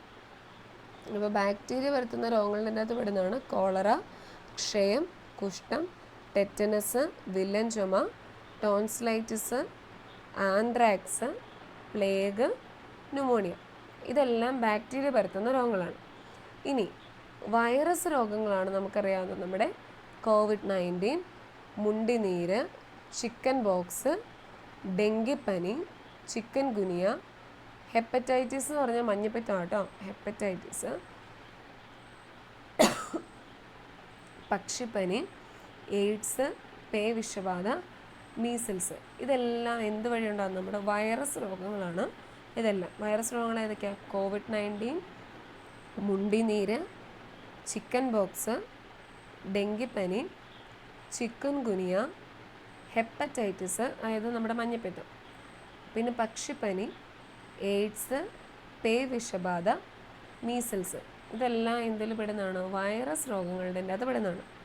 ഇനി ഫംഗസ് രോഗമാണ് ഏത്? വട്ടച്ചൊറി. ഇപ്പുറത്തെ സൈഡിൽ കിടക്കുന്നതാണ് കേട്ടോ, ഈ ലാസ്റ്റ് കിടക്കുന്നതാണ് നമ്മുടെ വട്ടച്ചൊറി, കാൻഡിഡിയാസിസ്, ഹിസ്റ്റോപ്ലാസ്മോസിസ്, പിന്നെ അസ്പെർജിലോസിസ്. ഈ അസ്പെർജിലോസിസ് എന്ന് പറയുന്നത് ശ്വാസകോശ സംബന്ധമായിട്ടുള്ള ഒരു രോഗമാണ്. ഇതെല്ലാം ഫംഗസുമായിട്ട് ബന്ധപ്പെട്ടതാണ്. ഫംഗസിൻ്റെ കൂടുതലായിട്ട് അങ്ങനെ ചോദിച്ച് കണ്ടിട്ടില്ല. ബാക്ടീരിയൻ വൈറസ് രോഗങ്ങളാണ് കൂടുതലായിട്ട് ചോദിച്ച് കണ്ടിട്ടുള്ളത്. പക്ഷേ ഫംഗസിനെ പഠിക്കാതിരിക്കല്. ആ ഒരു വലിയ കട്ടിയുള്ള പേരുകളായതുകൊണ്ട് അത് ഓർത്താൽ മതി, അത് ഫംഗസുമായിട്ട് ബന്ധപ്പെട്ടാണ് കേട്ടോ. അപ്പോൾ ബാക്ടീരിയയുടേതും പഠിക്കണം, വൈറസിൻ്റെയും പഠിക്കണം, ഫംഗസിൻ്റെയും മൂന്നിൻ്റെയും പഠിക്കണം. ഇനി നമുക്ക് കൊതുകുമായിട്ട് ബന്ധപ്പെട്ടതും ഈച്ചയായിട്ട് ബന്ധപ്പെട്ടതൊക്കെ പഠിക്കാൻ താട്ട് വരുന്നുണ്ട്. അപ്പോൾ ഇതിൻ്റെ അകത്തെല്ലാം കൊതുകുമായിട്ട് വരുന്നതുണ്ട്, ഈച്ചയായിട്ട് ബന്ധപ്പെട്ട കാര്യങ്ങളൊക്കെ ഉണ്ട്. പക്ഷേ അപ്പോൾ ബാക്ടീരിയ അല്ലെങ്കിൽ വൈറസ്, ഫംഗസ് തുടങ്ങിയ സൂക്ഷ്മജീവികൾ വഴി കൂടെ വരുന്ന രോഗങ്ങളാണ് ഇതെല്ലാം. അപ്പോൾ ഇത് ഓർത്തിരിക്കണം. നിങ്ങൾക്ക് കിട്ടിയോ ഇത്? ഞാൻ ലാസ്റ്റ് ഗ്രൂപ്പിലൂടെ ഇട്ട് തന്നേക്കാം. ഓക്കെ, ബാക്ടീരിയ വഴി ഏതൊക്കെ രോഗങ്ങളാണ്? കോളറ, ക്ഷയം, കുഷ്ഠം, ടെറ്റനസ്, വില്ലൻ ചുമ, tonsillitis, anthrax, plague, pneumonia. Virus ആണെങ്കിൽ COVID-19, മുണ്ടിനീര്, ചിക്കൻ ബോക്സ്, ഡെങ്കിപ്പനി, ചിക്കൻ ഗുനിയ, ഹെപ്പറ്റൈറ്റിസ്, പക്ഷിപ്പനി, എയ്ഡ്സ്, പേ വിഷബാധ, മീസിൽസ്. ഫംഗസ് ആണെങ്കിൽ വട്ടച്ചൊറി, കാൻഡിഡിയാസ്, ഹിസ്റ്റോപ്ലാസ്മോസിസ്, അസ്പർജിലോസിസ്. ഇത്രയാണ് നമ്മുടെ സൂക്ഷ്മജീവികളായിട്ടുള്ള ബാക്ടീരിയ, വൈറസ്, ഫംഗസ് തുടങ്ങിയ വഴി ഉണ്ടാകുന്ന രോഗങ്ങൾ. ഇനി നോക്കിക്കേ, രോഗങ്ങൾ പകരുന്ന വഴികൾ. വേറെ ഏതൊക്കെ വഴികളിലൂടെയാണ് രോഗങ്ങൾ പകരുന്നതെന്നുള്ളത് നമുക്കറിയാം. ഇത് നമ്മൾ കണ്ടിട്ടുള്ളതാണ്. ഫുഡൊക്കെ തുറന്നിരിക്കുവാണെങ്കിൽ ആര് വരും? ഈച്ച വരും. ഈച്ച വന്ന് അതിൽ മുട്ടയിട്ട് പിന്നെ പുഴുവായി, പിന്നെ അത് നമ്മൾ കഴിച്ചാൽ നമുക്ക് വയറിളക്കമായി, അടുത്ത അസുഖങ്ങളായി അല്ലേ. പിന്നെന്താ, തുറന്നിരിക്കുന്ന ഒരു സാധനങ്ങളും കഴിക്കരുതെന്നാണ് പറയുന്നത്. അല്ലെങ്കിൽ നമ്മൾ നമ്മൾ എന്ത് സാധനമാണെങ്കിലും അത് ചൂടാക്കി വേവിച്ച് കഴിക്കുന്നു. പിന്നെ പുറത്തുനിന്ന് ഇപ്പം തണുത്തത് കൂടുതലും തണുത്തത് കഴിക്കരുതെന്ന് പറയാറുണ്ട്. പിന്നെ എന്ത് സാധനം തുറന്നിരിക്കുന്നത് കഴിക്കാൻ പാടില്ല, അങ്ങനെയൊക്കെ നമ്മൾ പറയാറുണ്ട്. കാരണം ഈ ഈച്ച വരും, അല്ലെങ്കിൽ എന്തെങ്കിലും വന്ന് കുഞ്ഞു കുഞ്ഞു പ്രാണികളൊക്കെ വന്ന് മുട്ടയിട്ട് പിന്നെ പുഴുവായി നമ്മൾ കഴിച്ചു കഴിയുമ്പോൾ നമ്മുടെ ബോഡിയിൽ അത് എഫക്റ്റ് ചെയ്യും. അപ്പോൾ രോഗങ്ങൾ വരുന്ന വഴികളാണ് ചോദിച്ചിരിക്കുന്നത്. പിന്നെ ചുമയ്ക്കുമ്പോഴും തുമ്മുമ്പോഴും മൂക്കും വായും തൂവാലുകൊണ്ട് മറയ്ക്കുന്നത് എന്താണ്? നമുക്കറിയാം, നമ്മുടെ തുപ്പൽ അല്ലെങ്കിൽ വേറൊരാൾ തുപ്പൽ നമ്മുടെ മേത്ത് വന്നു കഴിയുമ്പം അതിൽ നിന്നും അണുക്കൾ വരാറുണ്ട് നമ്മുടെ ശരീരത്തിലേക്ക്. അതുപോലെ തന്നെ ഭക്ഷണ സാധനങ്ങൾ അടച്ച് സൂക്ഷിക്കുന്നത് എന്തിനാണ്? അതും നമ്മളിപ്പോൾ പറഞ്ഞു. അല്ലെങ്കിൽ അതിൽ ഇതുപോലെയുള്ള ഈച്ച കാര്യങ്ങളൊക്കെ മുട്ടയിട്ട് പിന്നെ പുഴുവായി നമ്മളത് പെട്ടെന്ന് ശ്രദ്ധിച്ചെന്ന് വരത്തില്ല. അത് പിന്നെ കഴിച്ചു കഴിയുമ്പോൾ നമ്മുടെ ശരീരത്തിൽ പുതിയ രോഗകാരികളൊക്കെ പ്രത്യക്ഷപ്പെടും, പുതിയ പുതിയ അസുഖങ്ങളൊക്കെ നമ്മുടെ ശരീരത്തിൽ ഉണ്ടാകുകയും ചെയ്യും. ഇനി നോക്കിക്കേ, ഈ സൂക്ഷ്മജീവികൾ നമ്മുടെ ശരീരത്തിൽ പ്രവേശിക്കണമെങ്കിൽ കുറേ വഴികളുണ്ടല്ലോ. അതായത് എങ്ങനെയാണ് നമ്മുടെ ശരീരത്തിലേക്ക് അത് പ്രവേശിക്കുന്നതെന്നാണ് ഇനി നോക്കാൻ പോകുന്നത്. സൂക്ഷ്മജീവികൾ ശരീരത്തിൽ പ്രവേശിക്കുന്ന വിധവും രോഗങ്ങളും ഈ ഒരു ടേബിളും പഠിക്കണം കേട്ടോ. ജസ്റ്റ് എഴുതി പഠിക്കണം എന്നല്ല ഞാൻ പറയാം, ജസ്റ്റ് ഒന്ന് ഓർത്തിരിക്കാം. സൂക്ഷ്മജീവികൾ ശരീരത്തിൽ പ്രവേശിക്കുന്ന വിധവും രോഗങ്ങളും. ഒന്നാമത്തെ ഒരു സെക്ഷൻ എന്ന് പറയുന്നത് രോഗാണുവാഹകരിൽ നിന്നല്ലാതെ, അതായത് പ്രത്യേകിച്ച് നമ്മൾ വാഹകരെന്ന് പറയത്തില്ലേ, ഇത് ദൂതയക്കുന്ന ആൾക്കാരൊക്കെ പോലെ രോഗാണുവാഹകരൊന്നും ഇല്ല. അതൊന്നും ഇല്ലാതെ ഡയറക്റ്റ് കോണ്ടാക്റ്റ് വഴി വരുന്ന ഇതിലേക്കാണെന്നാണ് ആദ്യത്തെ പറഞ്ഞിരിക്കുന്നത്. രണ്ടാമത്തെ സെക്ഷൻ എന്ന് പറഞ്ഞാൽ അവിടെ ഒരു രോഗാണുവാഹകരുണ്ട്. നമുക്ക് കൊറിയർ കൊണ്ടുതരാൻ പോസ്റ്റ് മാസ്റ്റർ അല്ലെങ്കിൽ അങ്ങനെ പോസ്റ്റ്മാൻ അല്ലെങ്കിൽ പോസ്റ്റ് വുമണൊക്കെ ഉണ്ടെന്ന് പറയുന്ന പോലെ ഇവിടെ ഈ രോഗങ്ങൾ കൊണ്ടുതരാൻ കുറച്ച് ആൾക്കാരുണ്ട്. അതാണ് രണ്ടാമത്തെ സെറ്റ്, രോഗാണുവാഹകർ. എന്ന് നോക്കിയാൽ രോഗാണുവാഹകരിൽ നിന്നല്ലാതെ ഡയറക്റ്റായിട്ട് വരുന്നതാണ് നമ്മൾ മണ്ണിലൂടെ ഉണ്ടാകുന്ന രണ്ട് രോഗങ്ങളാണ് വിരശല്യവും ടെറ്റനസും. നമുക്കറിയാം, പിള്ളേരൊക്കെ മണ്ണിൽ കളിച്ച് കഴിഞ്ഞാൽ നമ്മൾ പെട്ടെന്ന് തന്നെ ഹാൻഡ് വാഷ് അല്ലെങ്കിൽ സോപ്പിട്ട് കൈ കഴുകിക്കും. അല്ലെങ്കിൽ തന്നെ ഇപ്പം ഇവരുടെ നഖമൊന്നും വെട്ടിയില്ലെങ്കിൽ, നമ്മൾ സ്കൂളിലായിരുന്ന സമയത്ത് ഈ പിള്ളേരുടെ എല്ലാ ദിവസവും നഖം നോക്കും അസംബ്ലിക്ക് വന്ന് നിൽക്കുമ്പോൾ. അതിൻ്റെ അകത്തെല്ലാം നല്ല ചെളിയായിരിക്കും. അതായത് ഈ നഖത്തിൻ്റെ ഇടയ്ക്ക് കയറി നിൽക്കുമ്പോൾ നമ്മൾ എത്ര സോപ്പിട്ട് കഴുകിയാലും പോകത്തില്ല. പിന്നെ നമ്മൾ നെയിൽ കട്ടറൊക്കെ ഉപയോഗിച്ചിട്ട് നഖത്തിൻ്റെ അകത്ത് കിള്ളിക്കളയണം. അല്ലെങ്കിൽ ഇവരിത് പിന്നെ എടുത്ത് വായി വെക്കും. കുഞ്ഞുങ്ങളൊക്കെയാണെങ്കിൽ വായി വെച്ചാൽ പിന്നെ അത് വിരശല്യമാവും, നമ്മുടെ വയറ്റിൽ അസുഖങ്ങളൊക്കെ വരും. പിന്നെ ടെറ്റനസ്, ഇതെല്ലാം മണ്ണിലൂടെ വരുന്ന രോഗങ്ങളാണ് ഈ വിരശല്യം, ടെറ്റനസ്. ഇനി വായുവിലൂടെ ആണെങ്കിലോ, ഇത് ഇവിടെ ക്ഷയം തന്നിട്ടുണ്ട്. പിന്നെ ഉള്ളതാണ് നമ്മുടെ മീസിൽസ് വായുവിലൂടെ വരുന്നതാണ്. പിന്നെ നമ്മുടെ പ്രധാനമായിട്ടുള്ള ഒരാളുണ്ടല്ലോ, കോവിഡ്-19 വായുവിലൂടെ ഉള്ളതാണ്. പിന്നെ ഉള്ളതാണ് ഇൻഫ്ലുവൻസ എന്ന് പറയുന്ന അസുഖം. ഇൻഫ്ലുവൻസ ഇത് വായുവിലൂടെ വരുന്ന രോഗങ്ങളാണ്. ക്ഷയം, മീസിൽസ്, COVID-19, പിന്നെയുള്ളത് ഇൻഫ്ലുവൻസ എന്ന് പറയുന്നത്. ഓക്കെ, നിങ്ങൾക്ക് കാണാമല്ലോ അല്ലേ ഞാൻ എഴുതുന്നത്? കുഴപ്പമില്ലല്ലോ, വായിക്കാൻ മേലെ കുറച്ചുകൂടെ വലുതാക്കണോ? ഹലോ,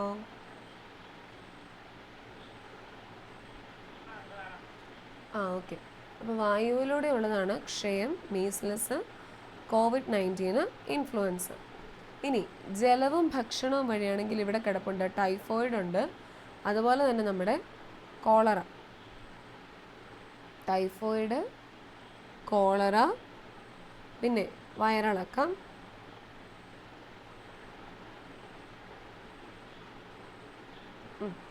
അതായത് ജലവും ഭക്ഷണവും വഴി നമ്മൾ നല്ല വെള്ളമൊന്നും അല്ലെങ്കിൽ ഈ ഫുഡ് പോയ്സൺ ഒക്കെ അടിക്കുമല്ലോ, അപ്പോൾ അതൊക്കെ വഴി ഉണ്ടാകുന്നതാണ് ടൈഫോയിഡ്, കോളറ, വയറിളക്കം. ഈ മൂന്നും വളരെ ഇമ്പോർട്ടൻ്റ് ആണ്. അതായത് മണ്ണിലൂടെ പകരുന്ന രോഗങ്ങളുണ്ട്, വായുവിലൂടെ വരുന്ന രോഗങ്ങളുണ്ട്, അതുപോലെ തന്നെ നമ്മുടെ ജലവും ഭക്ഷണവും വഴി വരുന്ന രോഗങ്ങളുണ്ട്. അപ്പോൾ ഇത് ഇമ്പോർട്ടൻ്റ് ആണ്. രോഗാണുവാഹകരൊന്നും ഇല്ലാതെ ഡയറക്റ്റ് കോണ്ടാക്റ്റ് ആണ് ഇതെല്ലാം, മണ്ണിലൂടെ, വായുവിലൂടെ, ജലവും ഭക്ഷണവും വഴിയുള്ളത്. അപ്പോൾ ഇത് ഓർത്തിരിക്കണം കേട്ടോ. മണ്ണിലൂടെ ആണെങ്കിൽ വിരശല്യം, ടെറ്റനസ്. വായുവിലൂടെ ആണെങ്കിൽ ക്ഷയം, മീസ്ലസ്, COVID-19, ഇനി ഇൻഫ്ലുവൻസ. ജലവും ഭക്ഷണവും വഴിയാണെങ്കിൽ ടൈഫോയിഡ്, കോളറ, വയറിളക്കം. ഇനി നമ്മുടെ ഇപ്പുറത്തെ രണ്ടാമത്തെ സെറ്റുകാരെ നോക്കുകയാണെങ്കിൽ രോഗാണുവാഹകരിൽ നിന്ന് അവിടെ ഒരു മിഡിൽ പൊസിഷനിൽ നിൽക്കുന്ന ആൾക്കാരുണ്ട്. നമുക്ക് രോഗം കൊണ്ടുതരാൻ കുറച്ച് ആൾക്കാരുണ്ട്. ഒന്നാമത്തെ ഇവിടെയുണ്ട് നമ്മുടെ ഡെങ്കിപ്പനി. ഡെങ്കിപ്പനി പരത്തുന്ന ആരെ നമുക്കറിയാം, സന്ധ്യ ആകുമ്പോഴത്തേനും, ഇപ്പോൾ സന്ധ്യ ആകണ്ട, പകൽ തന്നെയുണ്ട്, മൂളിക്കൊണ്ട് നമ്മുടെ അടുത്തൂടെ എല്ലാം വരുന്നുണ്ട് കൊതുക്. കൊതുകാണ് നമുക്ക് ഡെങ്കിപ്പനി. പിന്നെ നമ്മുടെ ചിക്കുൻഗുനിയ. നിങ്ങൾ ഈ രോഗാണുവാഹകർ അങ്ങനെ ഹെഡിങ് എഴുതിയില്ലെങ്കിലും കുഴപ്പമില്ല. ജസ്റ്റ് മണ്ണിലൂടെ എന്ന് എഴുതാം, അതിൻ്റെ നേരെ ഒരു ആരോ ഇട്ടിട്ട് അതിൻ്റെ അസുഖങ്ങൾ. വായുവിലൂടെ എന്ന് എഴുതാം, അതിൻ്റെ അസുഖങ്ങൾ. ജലവും ഭക്ഷണവും വഴി അതിൻ്റെ നേരെ അത് എഴുതുക. പിന്നെ താഴെ അടുത്തത് കൊതുകാണെങ്കിൽ കൊതുകിൻ്റെ നേരെ ഡെങ്കിപ്പനി, ചിക്കൻഗുനിയ, പിന്നെ മലേറിയ,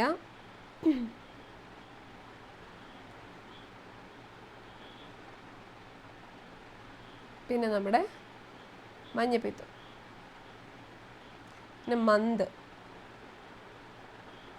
ഇതെല്ലാം ആര് നമുക്ക് കൊണ്ടുതരുന്നതാണ്? നമ്മുടെ കൊതുക് കൊണ്ടുതരുന്ന അസുഖങ്ങളാണ്. ഡെങ്കിപ്പനി, ചിക്കൻഗുനിയ, മലേറിയ, മഞ്ഞപ്പിത്തം, മന്ത്. പിന്നെ ഇവിടെ ഒരാൾ തന്നെ കിടപ്പുണ്ട്, അതാണ് നമ്മുടെ ചെള്ള്. ചെള്ള് വഴി ഉണ്ടാകുന്നതാണ് ആര്? ചെള്ള് നമുക്ക് കൊണ്ടുതരുന്നൊരു അസുഖമാണ് പ്ലേഗ് കേട്ടോ. എലിച്ചെള്ളെന്നൊക്കെ പറയുക, ചെള്ള് നമുക്ക് കൊണ്ടുതരുന്നൊരു അസുഖമാണ് എന്ത്? പ്ലേഗ് എന്ന് പറയുന്നത്. ഇനി നമ്മുടെ മനുഷ്യർ വഴിയാണെങ്കിലോ? മനുഷ്യർ വഴിയാണെങ്കിൽ കുഷ്ഠമുണ്ട്. ആദ്യം തന്നെ നമ്മൾ പറഞ്ഞായിരുന്നു അസുഖങ്ങളുടെ എല്ലാം പേര്. എയ്ഡ്സ് ഉണ്ട്, ചെങ്കണ്ണുണ്ട്, പുഴുക്കടിയുണ്ട്. ഓക്കെ, ഇതെല്ലാം മനുഷ്യർ വഴി ഉണ്ടാകുന്ന അസുഖങ്ങളാണ്. കുഷ്ഠം, എയ്ഡ്സ്, ചെങ്കണ്ണ്, പുഴുക്കടി എന്നൊക്കെയുള്ള. ഇനി പക്ഷികൾ കൊണ്ടുതരുന്നതാണെങ്കിലോ? ആ പേരിൽ തന്നെ ഉണ്ട് എന്ത്? പക്ഷിപ്പനി. പക്ഷികൾ കൊണ്ടുതരുന്ന സാധനമാണ് നമ്മുടെ പക്ഷിപ്പനിയുണ്ട്. പിന്നെ ഒരു അസുഖവും കൂടെയുണ്ട്, ഒരു വലിയൊരു അസുഖമാണ്. അതായത് ആ പേര് വലുതാട്ടോ. അതായത് ഹിസ്റ്റോപ്ലാസ്മോസിസ്. ഹിസ്റ്റോപ്ലാസ്മോസിസ്. ഈ അസുഖമൊക്കെ ആയിട്ട് അത് പക്ഷികളുമായിട്ട് ബന്ധപ്പെട്ട പക്ഷിപ്പനിയാണെന്ന് ഓർത്തോണം കേട്ടോ.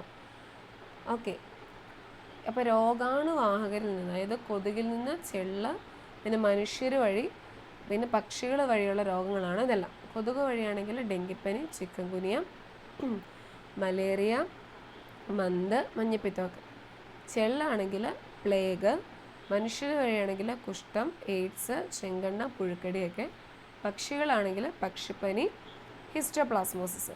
ഞാനിത് കഴിയുമ്പോൾ ഗ്രൂപ്പിലേക്ക് ഇതിട്ട് തരാം കേട്ടോ, നിങ്ങൾക്കിപ്പോൾ എഴുതാൻ കിട്ടിയില്ലെങ്കിൽ. പക്ഷെ ഞാൻ എഴുതിയിട്ടുണ്ട് എല്ലാം തന്നെ. ഓക്കെ, അപ്പോൾ മനുഷ്യർ വഴി, കൊതുക് വഴി, ചെള്ള്, പക്ഷികൾ വഴി, ഇതെല്ലാം ഓർത്തിരിക്കണം. വളരെ ഇമ്പോർട്ടൻ്റ് എന്ന് പറഞ്ഞാൽ ഈ രോഗങ്ങളും രോഗകാരികളും ഒക്കെ നമുക്ക് എല്ലാ ക്വസ്റ്റ്യൻ പേപ്പറിലും തന്നെ കാണാൻ പറ്റും. അപ്പോൾ അത് വളരെ ഇമ്പോർട്ടൻ്റ് ആയിട്ടുള്ള കാര്യമാണ്. പിന്നെ കുറച്ചുകൂടെ 7ാം ക്ലാസ്സിലേക്കൊക്കെ വരുമ്പോഴാണ് നമുക്ക് പിന്നെ ഏത് കൊതുകാണ് ചിക്കൻഗുനിയ വരുത്തുന്നത്, ഏത് കൊതുകാണ് ഡെങ്കിപ്പനി വരുത്തുന്നത്, അങ്ങനെ ഒരു വേർതിരിവും കൂടെ വരുന്നുണ്ട്.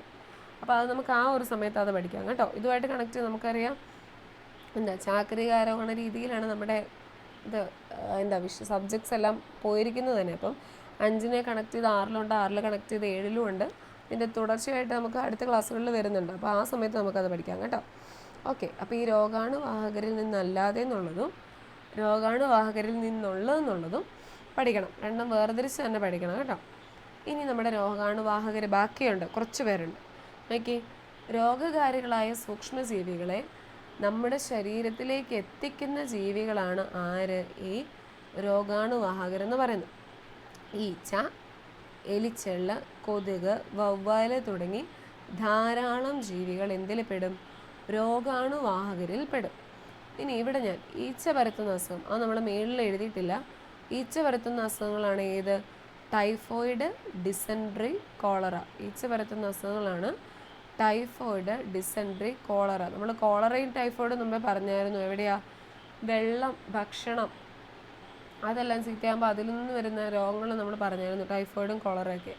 അപ്പം ഈ ഈച്ച ഭക്ഷണത്തിൽ ഇരിക്കുന്ന കാര്യമൊക്കെ നമ്മൾ പറഞ്ഞല്ലോ. അപ്പോൾ അത് ഈച്ച വഴി പരത്തുന്നതാണ് ഏത്? ടൈഫോയിഡ് ഉണ്ട്, ഡിസെൻട്രി ഉണ്ട്, കോളറയുണ്ട്. ഈ 3 അസുഖങ്ങളും നമ്മുടെ ആരുമായിട്ട് ബന്ധപ്പെട്ടതാണ്? ഈച്ചയായിട്ട് ബന്ധപ്പെട്ടതാണ്. ഇനി ചെള്ളാണെങ്കിലോ നമ്മൾ ഓൾറെഡി പറഞ്ഞു, ഇതാട്ടോ ചെള്ളാണെങ്കിൽ നമ്മൾ ഓൾറെഡി പറഞ്ഞു എന്ത്? പ്ലേഗ്. പിന്നെ കൊതുകിൻ്റെ നമ്മൾ പറഞ്ഞായിരുന്നു, ആരൊക്കെയായിരുന്നു? ചിക്കൻ ഗുനിയ ഉണ്ട്, മഞ്ഞപ്പിത്തമുണ്ട്, ഡെങ്കിപ്പനിയുണ്ട്. പിന്നെ എന്താ നമ്മൾ പറയുന്നത്? ചിക്കൻ ഗുനിയ, മഞ്ഞപ്പിത്തം, ഡെങ്കിപ്പനി, മലേറിയ, മന്ത്. ഇതെല്ലാം ആരുമായിട്ട് ബന്ധപ്പെട്ട? നമ്മുടെ ഈ കൊതുകുമായിട്ട് ബന്ധപ്പെട്ട. ഇനി വവ്വാലാണെങ്കിൽ പറയേണ്ട കാര്യമില്ലല്ലോ. വവ്വാലാണെങ്കിൽ ഏതാ അസുഖം? നിപ്പ പരത്തുന്നത് വവ്വാൽ. പിന്നെയുള്ള ഒരാളാണ് നമ്മുടെ എലി. എലിക്കുട്ടം പരത്തുന്ന രോഗങ്ങളാണ് ടൈഫസും എലിപ്പനിയും. ഓക്കെ, എലി പരത്തുന്ന രോഗങ്ങളാണ് ടൈഫസും എലിപ്പനിയും. അപ്പോൾ ഈ രോഗാണുവാഹകരുടെ അവർ പരത്തുന്ന രോഗങ്ങൾ അത് ഉറപ്പായിട്ടും പഠിച്ചിരിക്കണം കേട്ടോ. നിങ്ങൾക്ക് കിട്ടിയില്ലേ നിങ്ങൾ എന്നോട് ചോദിക്കണേ, അല്ലെങ്കിൽ ഞാൻ അടുത്ത സ്ക്രീനിലേക്ക് എടുത്തു പോകും. അതുകൊണ്ടാണ്, കിട്ടിയില്ലേ ചോദിക്കണം കേട്ടോ.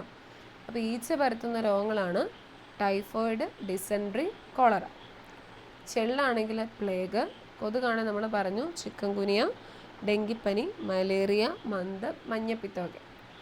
വവ്വാലാണെങ്കിൽ നിപ്പ, എലിയാണെങ്കിൽ ടൈഫസ്, എലിപ്പനി. പിന്നെ മേളിൽ നമ്മൾ പറഞ്ഞായിരുന്നു മനുഷ്യർ വഴി ഉണ്ടാകുന്നതും പക്ഷികൾ വഴി ഉണ്ടാകുന്നതും പിന്നെ നമ്മുടെ വായുവിലൂടെയും മണ്ണിലൂടെയും ജലവും ഭക്ഷണവും വഴിയൊക്കെ ഉണ്ടാകുന്നത് നമ്മൾ പറഞ്ഞു. അത് പഠിക്കണേ, വളരെ ഇമ്പോർട്ടൻ്റ് എന്ന് പറഞ്ഞാൽ വളരെ ഇമ്പോർട്ടൻ്റ് ആണ്. പിന്നെ ഇത് നമുക്കറിയാം, നമ്മുടെ ചുറ്റുപാടും നമ്മൾ എന്നും കാണുന്ന കുറച്ച് കാര്യങ്ങളാണ്. വേസ്റ്റ് അവിടെ കൊണ്ടിടുന്നു, ഈച്ചകൾ, എലികൾ, കൊതുകുകൾ പെരുകുന്നു, അങ്ങനെ പലതരത്തിലുള്ള സാഹചര്യങ്ങൾ നമ്മൾ തന്നെ ഉണ്ടാക്കുന്നതാണ്. ഇങ്ങനെ ഈ രോഗാണുവാഹകരൊക്കെ പെരുകാനുള്ള സാഹചര്യങ്ങൾ നമ്മൾ തന്നെ ഉണ്ടാക്കുന്നതാണ്. ഈച്ച പെരുകുന്ന സാഹചര്യങ്ങൾ അറിയാൻ നമുക്ക് കുറേ ഇതുപോലെ ഫുഡ് വേസ്റ്റുകളൊക്കെ കൊണ്ടുപോയിട്ടാൽ ഈച്ചകൾ പെട്ടെന്ന് വരും. കൊതുകാണെങ്കിലോ ഉപേക്ഷിച്ച് പ്ലാസ്റ്റിക് കവറുകളിലും കുപ്പികളിലും ചിരട്ടകളിലും കെട്ടിക്കിടക്കുന്ന ജലം, വെള്ളം അവിടെ കെട്ടിക്കിടന്നാലും അവിടെ കൊണ്ടുപോയി നമ്മുടെ കൊതുക് മുട്ടയിടും. ഇനി എലിയാണെങ്കിലോ നമ്മൾ ഇതുപോലെ ഫുഡ് വേസ്റ്റുകൾ നമ്മുടെ വീടിൻ്റെ പറമ്പിലോ അല്ലെങ്കിൽ ഏതെങ്കിലും മതിലിൻ്റെ സൈഡിലോ അവിടെ എവിടെയെങ്കിലുമൊക്കെ കൊണ്ടുപോയിട്ട് നമ്മുടെ എലി തുറന്ന് അത് മൊത്തം കുളമാക്കിയിട്ട് നമ്മുടെ എലി പോകത്തുള്ളൂ. അവൻ അവിടെ എല്ലാം കുഴിച്ചിട്ടിട്ട് പോകും. അപ്പോൾ ഇതെല്ലാം നമ്മൾ തന്നെ ഉണ്ടാക്കുന്ന കുറേ സാഹചര്യങ്ങളാണ്. നമ്മൾ ശ്രദ്ധിച്ചാൽ സത്യം പറഞ്ഞാൽ ഈ അസുഖങ്ങളൊക്കെ പരമാവധി കുറയ്ക്കാവുന്നതാണ്. ഇനി കൊതുകിനെ നിയന്ത്രിക്കാം. ഈ കൊതുകിനെ നിയന്ത്രിക്കുക എന്ന് പറയുമ്പോൾ തന്നെ നമ്മൾ ഏറ്റവും ആദ്യം നമ്മുടെ മൈൻഡിലേക്ക് വരുന്ന ഒരു സാധനമാണ് ഡ്രൈ ഡേ. അതായത് നമ്മുടെ സ്കൂളുകളിൽ അല്ലെങ്കിൽ പഞ്ചായത്തിൻ്റെ നേതൃത്വത്തിലൊക്കെ ഒരു തവണയാണ് 2 തവണയാണ് കേറ്ററ്റിൻ്റെ ക്വസ്റ്റ്യൻ വന്നതാണ്. അതായത് നമ്മുടെ പഞ്ചായത്തുകൾ അല്ലെങ്കിൽ സ്കൂളുകളിൽ ഇതുപോലെ കൊതുകിനെ നിയന്ത്രിക്കാനായിട്ട് അല്ലെങ്കിൽ പരിസരം വൃത്തിയായിട്ടിരിക്കാൻ കൊതുകിനെ നിയന്ത്രിക്കാനായിട്ട് നമ്മൾ ആചരിക്കുന്ന ആ ഒരു രീതി എന്ന് പറഞ്ഞ് ചോദിച്ചതാണ്. അപ്പോൾ അതിൻ്റെ ഉത്തരം ഡ്രൈ ഡേ ആയിരുന്നു. ഡ്രൈ ഡേ എന്ന് പറയുമ്പോൾ നമ്മൾ സ്കൂളിലൊക്കെ സേവനവാരം എന്നൊക്കെ പറഞ്ഞ് ആഴ്ചയിൽ ഒരിക്കലും, ഞാനൊക്കെ പഠിക്കുന്ന സമയത്ത്, ഇപ്പോൾ അത് കുറച്ചുകൂടി കുറവാണെന്ന് തോന്നുന്നു. ഞങ്ങൾക്ക് പഠിക്കുന്ന സമയത്ത് എല്ലാ വെള്ളിയാഴ്ചയും ലാസ്റ്റത്തെ 2 പീരീഡ് ഇതിനങ്ങ് ഇറങ്ങുമായിരുന്നു. അപ്പം ആ ഒരു സമയത്ത്, അതായത് ഈ കൊതുക് മുട്ടയിട്ട് ഉണ്ടാകുന്ന 8 ദിവസം എടുക്കുമെന്നാണ് പറയുക. അതായത് കൊതുക് മുട്ടയിട്ടു, അത് അടുത്ത കൊതുകായിട്ട് വരാൻ 8 ദിവസം എടുക്കും. അപ്പോൾ അതുകൊണ്ടാണ് നമ്മൾ പറയുന്നത് ആഴ്ചയിൽ ഒരിക്കൽ എവിടെയെങ്കിലുമൊക്കെ വെള്ളം കെട്ടിക്കിടപ്പുണ്ടെങ്കിൽ അതൊക്കെ ചിരട്ടയിലോ അല്ലെങ്കിൽ വല്ല പാത്രത്തിലോ വല്ല ഒഴിഞ്ഞ സ്ഥലങ്ങളിലോ കുപ്പികളിൽ ചെറിയ സ്പേസ് മതി ഈ വെള്ളം കെട്ടിക്കിടക്കാൻ വേണ്ടി. അപ്പോൾ അതൊന്ന് മറിച്ച് കളയുകയോ അല്ലെങ്കിൽ നമ്മൾ ഈ റബ്ബർ ചിരട്ടയൊക്കെ സാധാരണ ഈ റബ്ബർ പാല് നമ്മൾ പൊളിച്ചെടുത്ത് കഴിഞ്ഞാൽ, ചിരട്ട പൊളിച്ചെടുത്ത് കഴിഞ്ഞാൽ ആ പാത്രം നമ്മളൊന്നെങ്കിൽ ചെരിച്ച് അല്ലെങ്കിൽ കമത്തി വെക്കുക, കാരണം വെള്ളം കെട്ടിക്കിടക്കാതിരിക്കാൻ വേണ്ടി. അപ്പോൾ 8 ദിവസം എടുക്കും കൊതുകിൻ്റെ മുട്ട പൊട്ടി കൊതുക് പുറത്ത് വരാൻ. അപ്പോൾ നമ്മൾ ഡ്രൈ ഡേ പറയുമ്പം ആ ആഴ്ചയിൽ ഒരിക്കലെന്ന് പറയുമ്പോൾ എന്നാണെങ്കിലും 7 ദിവസം അതിനിപ്പുറം നമ്മൾ ഈ എല്ലായിടവും വൃത്തിയാക്കത്തില്ലേ. അപ്പോൾ ഡ്രൈ ഡേ ആചരണം എന്നുള്ളത് കൊതുകിനെ നിയന്ത്രിക്കാനൊക്കെ ഏറ്റവും ഉപകാരപ്പെടുന്ന ഒരു കാര്യമാണ്. അപ്പോൾ ഡ്രൈ ഡേ എന്നുള്ള ആ ഒരു പേര് ഓർത്തിരിക്കണം കേട്ടോ. ഇനി രക്ഷയില്ല, മുട്ടയിടാൻ വേറെ സ്ഥലം നോക്കണം, ഈ പ്രദേശം വൃത്തിയുള്ളതാണ്, നമുക്കിവിടെ ജീവിക്കാൻ പറ്റത്തില്ല. ഇനി ഇവിടെ പറയുന്നുണ്ട്, വെള്ളം കെട്ടിക്കിടക്കുന്ന ഒഴിവാക്കൽ, പാർപ്പിടങ്ങൾക്ക് ചുറ്റുമുള്ള പുല്ലും പാഴ്ചെടികളും നീക്കൽ, ഓടകൾ ശുചീകരിക്കൽ എന്നിവ കൊതുക് പെരുകുന്ന തടയാനുള്ള ചില മാർഗങ്ങളാണ്. ഓക്കെ, ഇനി നമുക്ക് ഇനി നമ്മളിപ്പോൾ ചെയ്യുന്ന കുറേ കാര്യങ്ങളാണ്. കൊതുകടി ഏൽക്കാതിരിക്കാനുള്ള മുൻകരുതലുകൾ. സന്ധ്യാസമയത്ത് ജനനവാതിൽ അടച്ചിടുക, നമ്മുടെ കൊതുക് ബാറ്റ്, പിന്നെ കൊതുക് തിരി, നമ്മുടെ മിഷന്, പിന്നെ പിള്ളേർക്കൊക്കെ ആണെങ്കിൽ വല അല്ലേ, കൊതുക് നെറ്റ്, പിന്നെ ഒരു ഓയിൽമെൻ്റൊക്കെ ഉണ്ട്.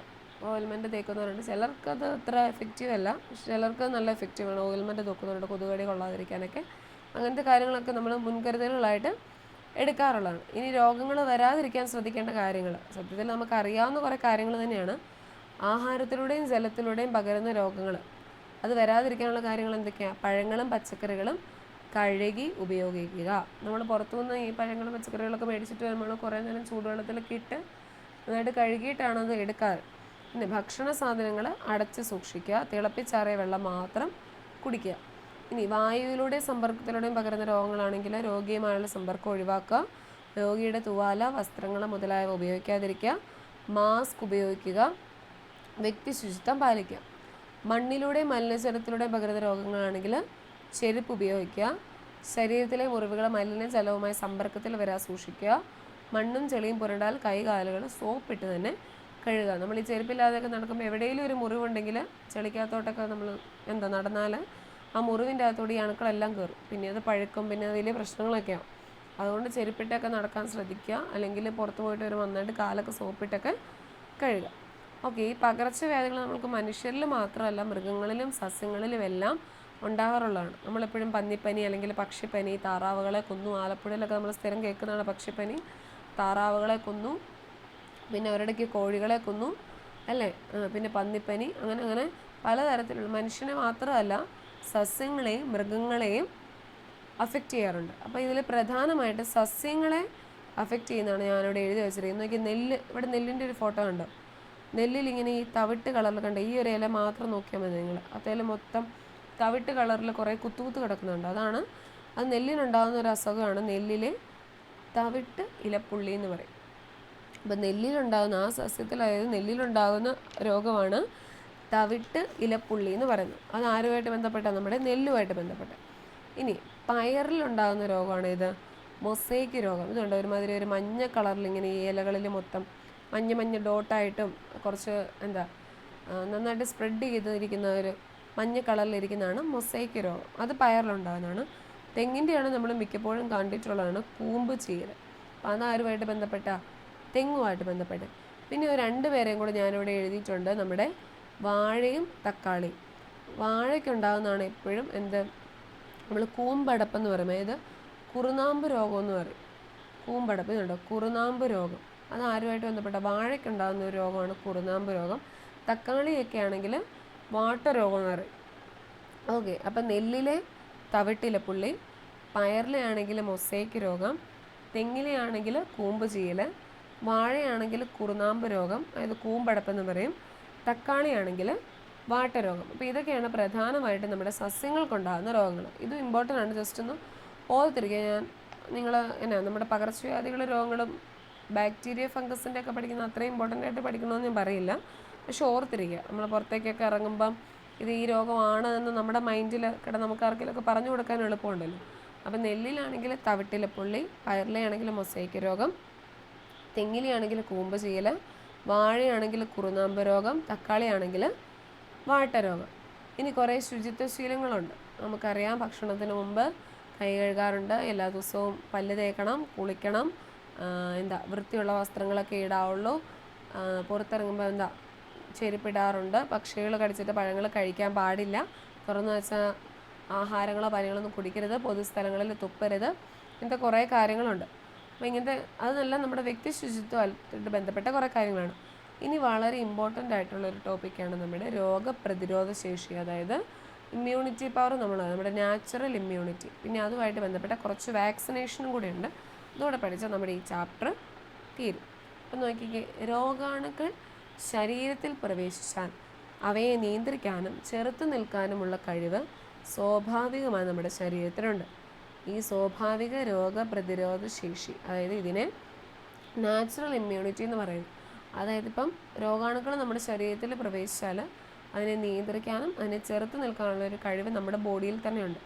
അതിനെ പറയുന്നതാണ് നമ്മൾ ഇമ്മ്യൂണിറ്റി പവർ, അതായത് നാച്ചുറൽ ഇമ്മ്യൂണിറ്റി, പ്രതിരോധ ശേഷി എന്ന് പറയുന്നത്. ഓക്കെ, പോളിയോ, ഹെപ്പറ്റൈറ്റിസ് ബി തുടങ്ങിയ ചില പകർച്ചവ്യാധികൾക്കെതിരെ സ്വാഭാവികമായ പ്രതിരോധ ശേഷി ഉണ്ടാക്കാൻ ശരീരത്തിന് സാധിക്കാറില്ല. ഇത് കുറച്ച് വലിയ പകർച്ചവ്യാധികളൊക്കെ, ഈ ഹെപ്പറ്റൈറ്റിസ് എന്ന് പറയുന്നത് മഞ്ഞപ്പിത്തത്തിനെതിരെയുള്ളതാണ്. പിന്നെ പോളിയോ, ഹെപ്പറ്റൈറ്റിസ്, പിന്നെ ഈ ക്ഷയം, അങ്ങനെയുള്ള കുറേ ഇച്ചിരി കഠിനമായിട്ടുള്ള പകർച്ചവ്യാധികളൊക്കെ നമ്മുടെ ശരീരത്തിലേക്ക് വന്നാൽ അതിനെ പ്രതിരോധിക്കാൻ നമ്മുടെ ശരീരത്തിന് പെട്ടെന്ന് പറ്റത്തില്ല. അപ്പം അങ്ങനെ പ്രതിരോധിക്കാൻ വേണ്ടി സഹായിക്കുന്നതാണ് നമ്മുടെ പ്രതിരോധ കുത്തിവയ്പ്പുകൾ, വാക്സിനേഷൻസ്. നമ്മൾ COVID-19 സമയത്ത് 2ഉം 3ഉം കുത്തിവയ്പ്പ് ഡോസുകളൊക്കെ എടുത്ത ആൾക്കാരുണ്ട് നമ്മൾ. അപ്പം ഇതുപോലുള്ള പ്രതിരോധ കുത്തിവയ്പ്പുകൾ എന്ന് പറഞ്ഞാൽ ചില പകർച്ചവ്യാധികൾക്കെതിരെ സ്വാഭാവികമായി പ്രതിരോധ ശേഷി ഉണ്ടാക്കാൻ ശരീരത്തിന് സാധിക്കാറില്ല. അപ്പോൾ ഇത്തരം രോഗങ്ങൾ വരാതിരിക്കാനാണ് വാക്സിനേഷനുകൾ എടുക്കുന്നത്. ഇതുവഴി രോഗപ്രതിരോധ ശേഷി ആർജിക്കാൻ സാധിക്കും. ഇതിനെ ആർജിത രോഗപ്രതിരോധ ശേഷി, അക്വേർഡ് ഇമ്മ്യൂണിറ്റി എന്ന് പറയുന്നു. മനുഷ്യൻ്റെ നിലനിൽപ്പിന് തന്നെ ഭീഷണിയായ വസൂരി, പ്ലേഗ്, പോളിയോ പോലുള്ള പല മഹാമാരികളെ നമ്മൾ അതിജീവിച്ചത് പ്രതിരോധ കുത്തിവയ്പ്പുകളിലൂടെയാണ്. അപ്പോൾ ഇനി നമുക്ക് വളരെ ഇമ്പോർട്ടൻ്റ് ആയിട്ട് നമുക്ക് പഠിക്കാനുള്ള കുറേ വാക്സിനുകളുണ്ട്. നമുക്കറിയാം ഇപ്പോഴത്തെ കുഞ്ഞുങ്ങൾക്ക് ഉണ്ടാകുന്ന ദിവസം തന്നെ തൊട്ട് വാക്സിനുകൾ കൊടുക്കുന്നുണ്ട്. 18 വയസ്സ് വരെ നമ്മൾ കൊടുക്കാറുണ്ട്. 15 അല്ലെങ്കിൽ 16 വയസ്സാകുമ്പോഴത്തേനും അവസാനത്തെ വാക്സിനുകളൊക്കെ നമ്മൾ കൊടുക്കാറുള്ളതാണ്. അപ്പോൾ ആ വാക്സിനുകൾ ഇതിൻ്റെ ഫുൾ ഫോം വളരെ ഇമ്പോർട്ടൻ്റ് എന്ന് പറഞ്ഞാൽ വളരെ ഇമ്പോർട്ടൻ്റ് ആണ്. ഓക്കെ, അപ്പോൾ നോക്കി വാക്സിനേഷൻ ചാർട്ട് ഇവിടെ കണ്ടോ, ഈ കുഞ്ഞ് ബേബീസൊക്കെ കിടക്കുന്നുണ്ട്. ജനന സമയത്ത് കൊടുക്കുന്നുണ്ട്. 6 ആഴ്ച, ഇച്ചിരി സൂം ഔട്ട് ചെയ്യാവേ, നിങ്ങൾക്ക് കാണാമെന്ന് പറയണേ. ഓക്കെ, നിങ്ങൾക്ക് കാണാമോ? ക്ലിയർ ആണോ അതോ മങ്ങിപ്പോയോ? കാണാമോ? ഓക്കെ ആണോ? കുഴപ്പമില്ലല്ലോ, വായിക്കാമോ നിങ്ങൾക്ക്? ഓക്കെ. അപ്പോൾ ജനന സമയത്ത് കണ്ടോ OPV, BCG, ഹെപ്പ് ബി എന്ന് പറയുന്നത് നമ്മുടെ ഹെപ്പറ്റൈറ്റിസ് ബി ആണ്. ജനന സമയത്ത്, അതായത് ജനിക്കുന്ന കുട്ടിക്ക് കൊടുക്കുന്ന 3 വാക്സിനേഷനുകളാണ് OPV, BCG, ഹെപ്പറ്റൈറ്റിസ് ബി. അതപ്പോൾ നിങ്ങൾ അങ്ങനെ തന്നെ എഴുതി വെച്ചാൽ മതി. ജനന സമയത്ത് ഏതൊക്കെ 3 വാക്സിനുകൾ? OPV ഉണ്ട്, BCG ഉണ്ട്, ഹെപ്പറ്റൈറ്റിസ് ബി ഉണ്ട്. ഈ 3 എണ്ണം ജനന സമയത്ത്, അതായത് ഒരു കുട്ടി ജനിക്കുമ്പോൾ കൊടുക്കുന്ന വാക്സിനാണ് നമ്മുടെ OPVയും BCGയും ഹെപ്പറ്റൈറ്റിസ് ബി. ഇനി OPVയുടെ ഫുൾ ഫോം പഠിക്കണം, ഓറൽ പോളിയോ വാക്സിൻ. അതാണ് നമ്മുടെ OPVയുടെ ഫുൾ ഫോം എന്ന് പറയുന്നത് ഓറൽ പോളിയോ വാക്സിനാണ്. OPVയുടെ full form oral polio vaccine. അപ്പോൾ അതുകൊണ്ട് തന്നെ ആ പേരിൽ തന്നെയുണ്ട്. ഇപ്പോൾ ഈ OPV എന്ന് പറയുന്നത് എന്തിനെതിരെയുള്ള വാക്സിനാണ്? നമ്മുടെ പോളിയോയ്ക്കെതിരെയുള്ള വാക്സിനാണ് OPV. അപ്പോൾ നിങ്ങൾ എഴുതുമ്പം ജസ്റ്റ് ഞാനിങ്ങനെ എഴുതി പഠിക്കുന്നത് കേട്ടോ, അതുകൊണ്ടാണ്. ജനന സമയത്ത് എന്നൊരു ഹെഡിങ് കൊടുത്താൽ അതിൻ്റെ താഴെ OPV, BCG, hepatitis B, Hep B ഇങ്ങനെ കൊടുത്തു. ഇനി OPV അതിൻ്റെ ഫുൾ ഫോം എഴുതിയിട്ട് അതിൻ്റെ നേരെ അത് എന്തിനെതിരെയാണെന്നുള്ളത് പോളിയോന്ന് എഴുതിയാൽ മതി. അപ്പോൾ നമുക്ക് പെട്ടെന്ന് പഠിക്കാൻ പറ്റും. ഞാൻ എൻ്റെ ട്രിക്ക് പറഞ്ഞു കേട്ടോ, നിങ്ങൾ നിങ്ങളുടേതായ രീതിയിൽ എഴുതിക്കോ. ഓക്കെ, അപ്പം OPV നമുക്ക് ഓരോരുത്തർക്കും പഠിക്കുന്ന രീതികൾ വ്യത്യസ്തമല്ലേ. ഞാനിങ്ങനെയാണ് സാധാരണ ഗതിയിൽ പഠിക്കാറ്, അതുകൊണ്ട് അങ്ങനെ പറഞ്ഞാൽ കേട്ടോ. ഓക്കെ, അപ്പോൾ OPV എന്ന് പറയുമ്പം അതിൻ്റെ ഫുൾ ഫോം എന്ന് പറയുന്നത് എന്താണ്? Oral polio vaccine. അപ്പോൾ അത് എന്തിനെതിരെയുള്ളതാണ്? അതിൻ്റെ പേരിൻ്റെ അകത്ത് തന്നെയുണ്ട് പി ഫോർ പോളിയോ. പോളിയോയ്ക്കെതിരെയുള്ള വാക്സിനാണ് നമ്മുടെ OPV. ഇനി BCG ആണെങ്കിലോ, അതേ ഞാൻ മേളിൽ ഇവിടെ എഴുതി വെച്ചിട്ടുണ്ട്. BCG ആണെങ്കിൽ ബാസിലസ് കാൽമെറ്റ് ഗ്വെറിൻ. അത് എന്തിനെതിരെയുള്ളതാണ് നമ്മുടെ BCG ക്ഷയരോഗത്തിന് എതിരെയുള്ളതാണ് നമ്മുടെ BCG വാക്സിൻ എന്ന് പറയുന്നത്. BCG ക്ഷയരോഗത്തിന് എതിരെയുള്ളത്. ഓക്കെ, ഇനി നമ്മുടെ ഹെപ്പറ്റൈറ്റിസ് ബി നമ്മൾ മുമ്പേ പറഞ്ഞിരുന്നു. ഹെപ്പറ്റൈറ്റിസ് എന്നുള്ള വാക്ക് എന്തുമായിട്ട് ബന്ധപ്പെട്ടതായിരുന്നു? നമ്മുടെ മഞ്ഞപ്പിത്തത്തിനെതിരെയുള്ളതാണ് ആര്? Hepatitis B. BCG ആണെങ്കിലോ ക്ഷയം. അപ്പോൾ ജനന സമയത്ത് കൊടുക്കുന്ന 3 വാക്സിനുകൾ പഠിച്ചോ? OPV, BCG, hepatitis B. ഇതാണ് നമ്മുടെ ജനന സമയത്ത് കൊടുക്കുന്ന വാക്സിനുകൾ. OPV ആണെങ്കിൽ പോളിയോയ്ക്കെതിരെ, BCG ആണെങ്കിൽ ക്ഷയത്തിനെതിരെ, മഞ്ഞപ്പിത്തമാണെങ്കിൽ ഹെപ്പറ്റൈറ്റിസ് ബിക്കെതിരെ. അപ്പോൾ ഇത് ഹെപ്പറ്റൈറ്റിസ് ബി കൊടുക്കുന്നത് മഞ്ഞപ്പിത്തത്തിനെതിരെ. ഓക്കെ, അപ്പോൾ ഇത് നമ്മൾ കൊടുക്കുന്ന ടൈം എന്ന് പറയുന്നത് എപ്പോഴാണ്? ജനന സമയത്താണ്. ഇനി രണ്ടാമത്തെ സെക്ഷനാണ് നമ്മുടെ 6 ആഴ്ചയാകുമ്പോൾ, അതായത് ഒരു മാസമൊക്കെ കഴിഞ്ഞ് ഒരു 6 ആഴ്ചയാകുമ്പോൾ നമ്മൾ കൊച്ചിന് കൊടുക്കുന്നതാണ്. ഒരു 5 വാക്സിനുകളുണ്ട് നമ്മുടെ മുമ്പത്തെ പോലെ തന്നെ. OPV1 എന്ന് പറയുന്നത് ഓറൽ പോളിയോ വാക്സിനാണ്. അത് ആർക്കെതിരെയാണ്? നമ്മുടെ പോളിയോയ്ക്കെതിരെ.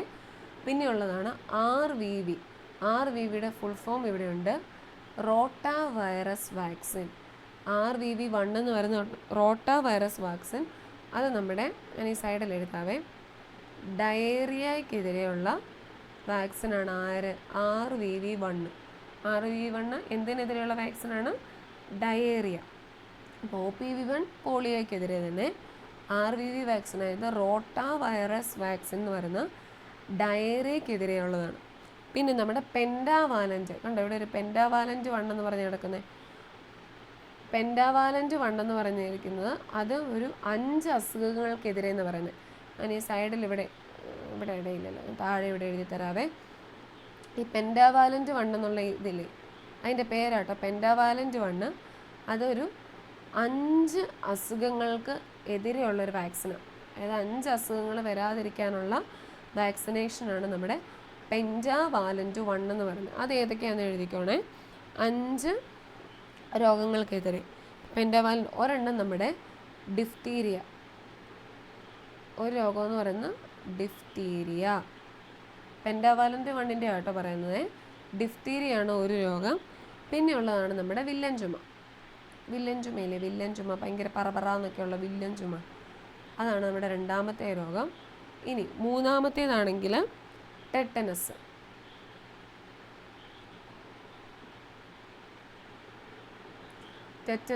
നാലാമത്തെ വരുന്നതാണ് ഹെപ്പറ്റൈറ്റിസ് ബി. നമ്മൾ മഞ്ഞപ്പിത്തത്തിൻ്റെ കാര്യം മുമ്പേ പറഞ്ഞായിരുന്നു, അതേ ഇത് തന്നെയാണ്. ഹെപ്പറ്റൈറ്റിസ് ബിക്കും എതിരെയുള്ളതാണ് നമ്മുടെ അത് മഞ്ഞപ്പിത്തം എന്ന് എഴുതിയാലും മതി കേട്ടോ. ഹെപ്പറ്റൈറ്റിസിന് എതിരെയുള്ളതാണ് പെൻഡാവാലൻ്റും അതെ. ഹെപ്പറ്റൈറ്റിസ് ബി എന്നുള്ള വാക്സിനേഷൻ നമ്മുടെ മഞ്ഞപ്പിത്തത്തിന് എതിരെയുള്ളതാണ്. പിന്നെ 5ാമത്തെ ഒരാളാണ് നമ്മുടെ ഹീമോഫീലസ് ഇൻഫ്ലുവൻസ ടൈപ്പ് ബി. അത്രയുണ്ട് കേട്ടോ.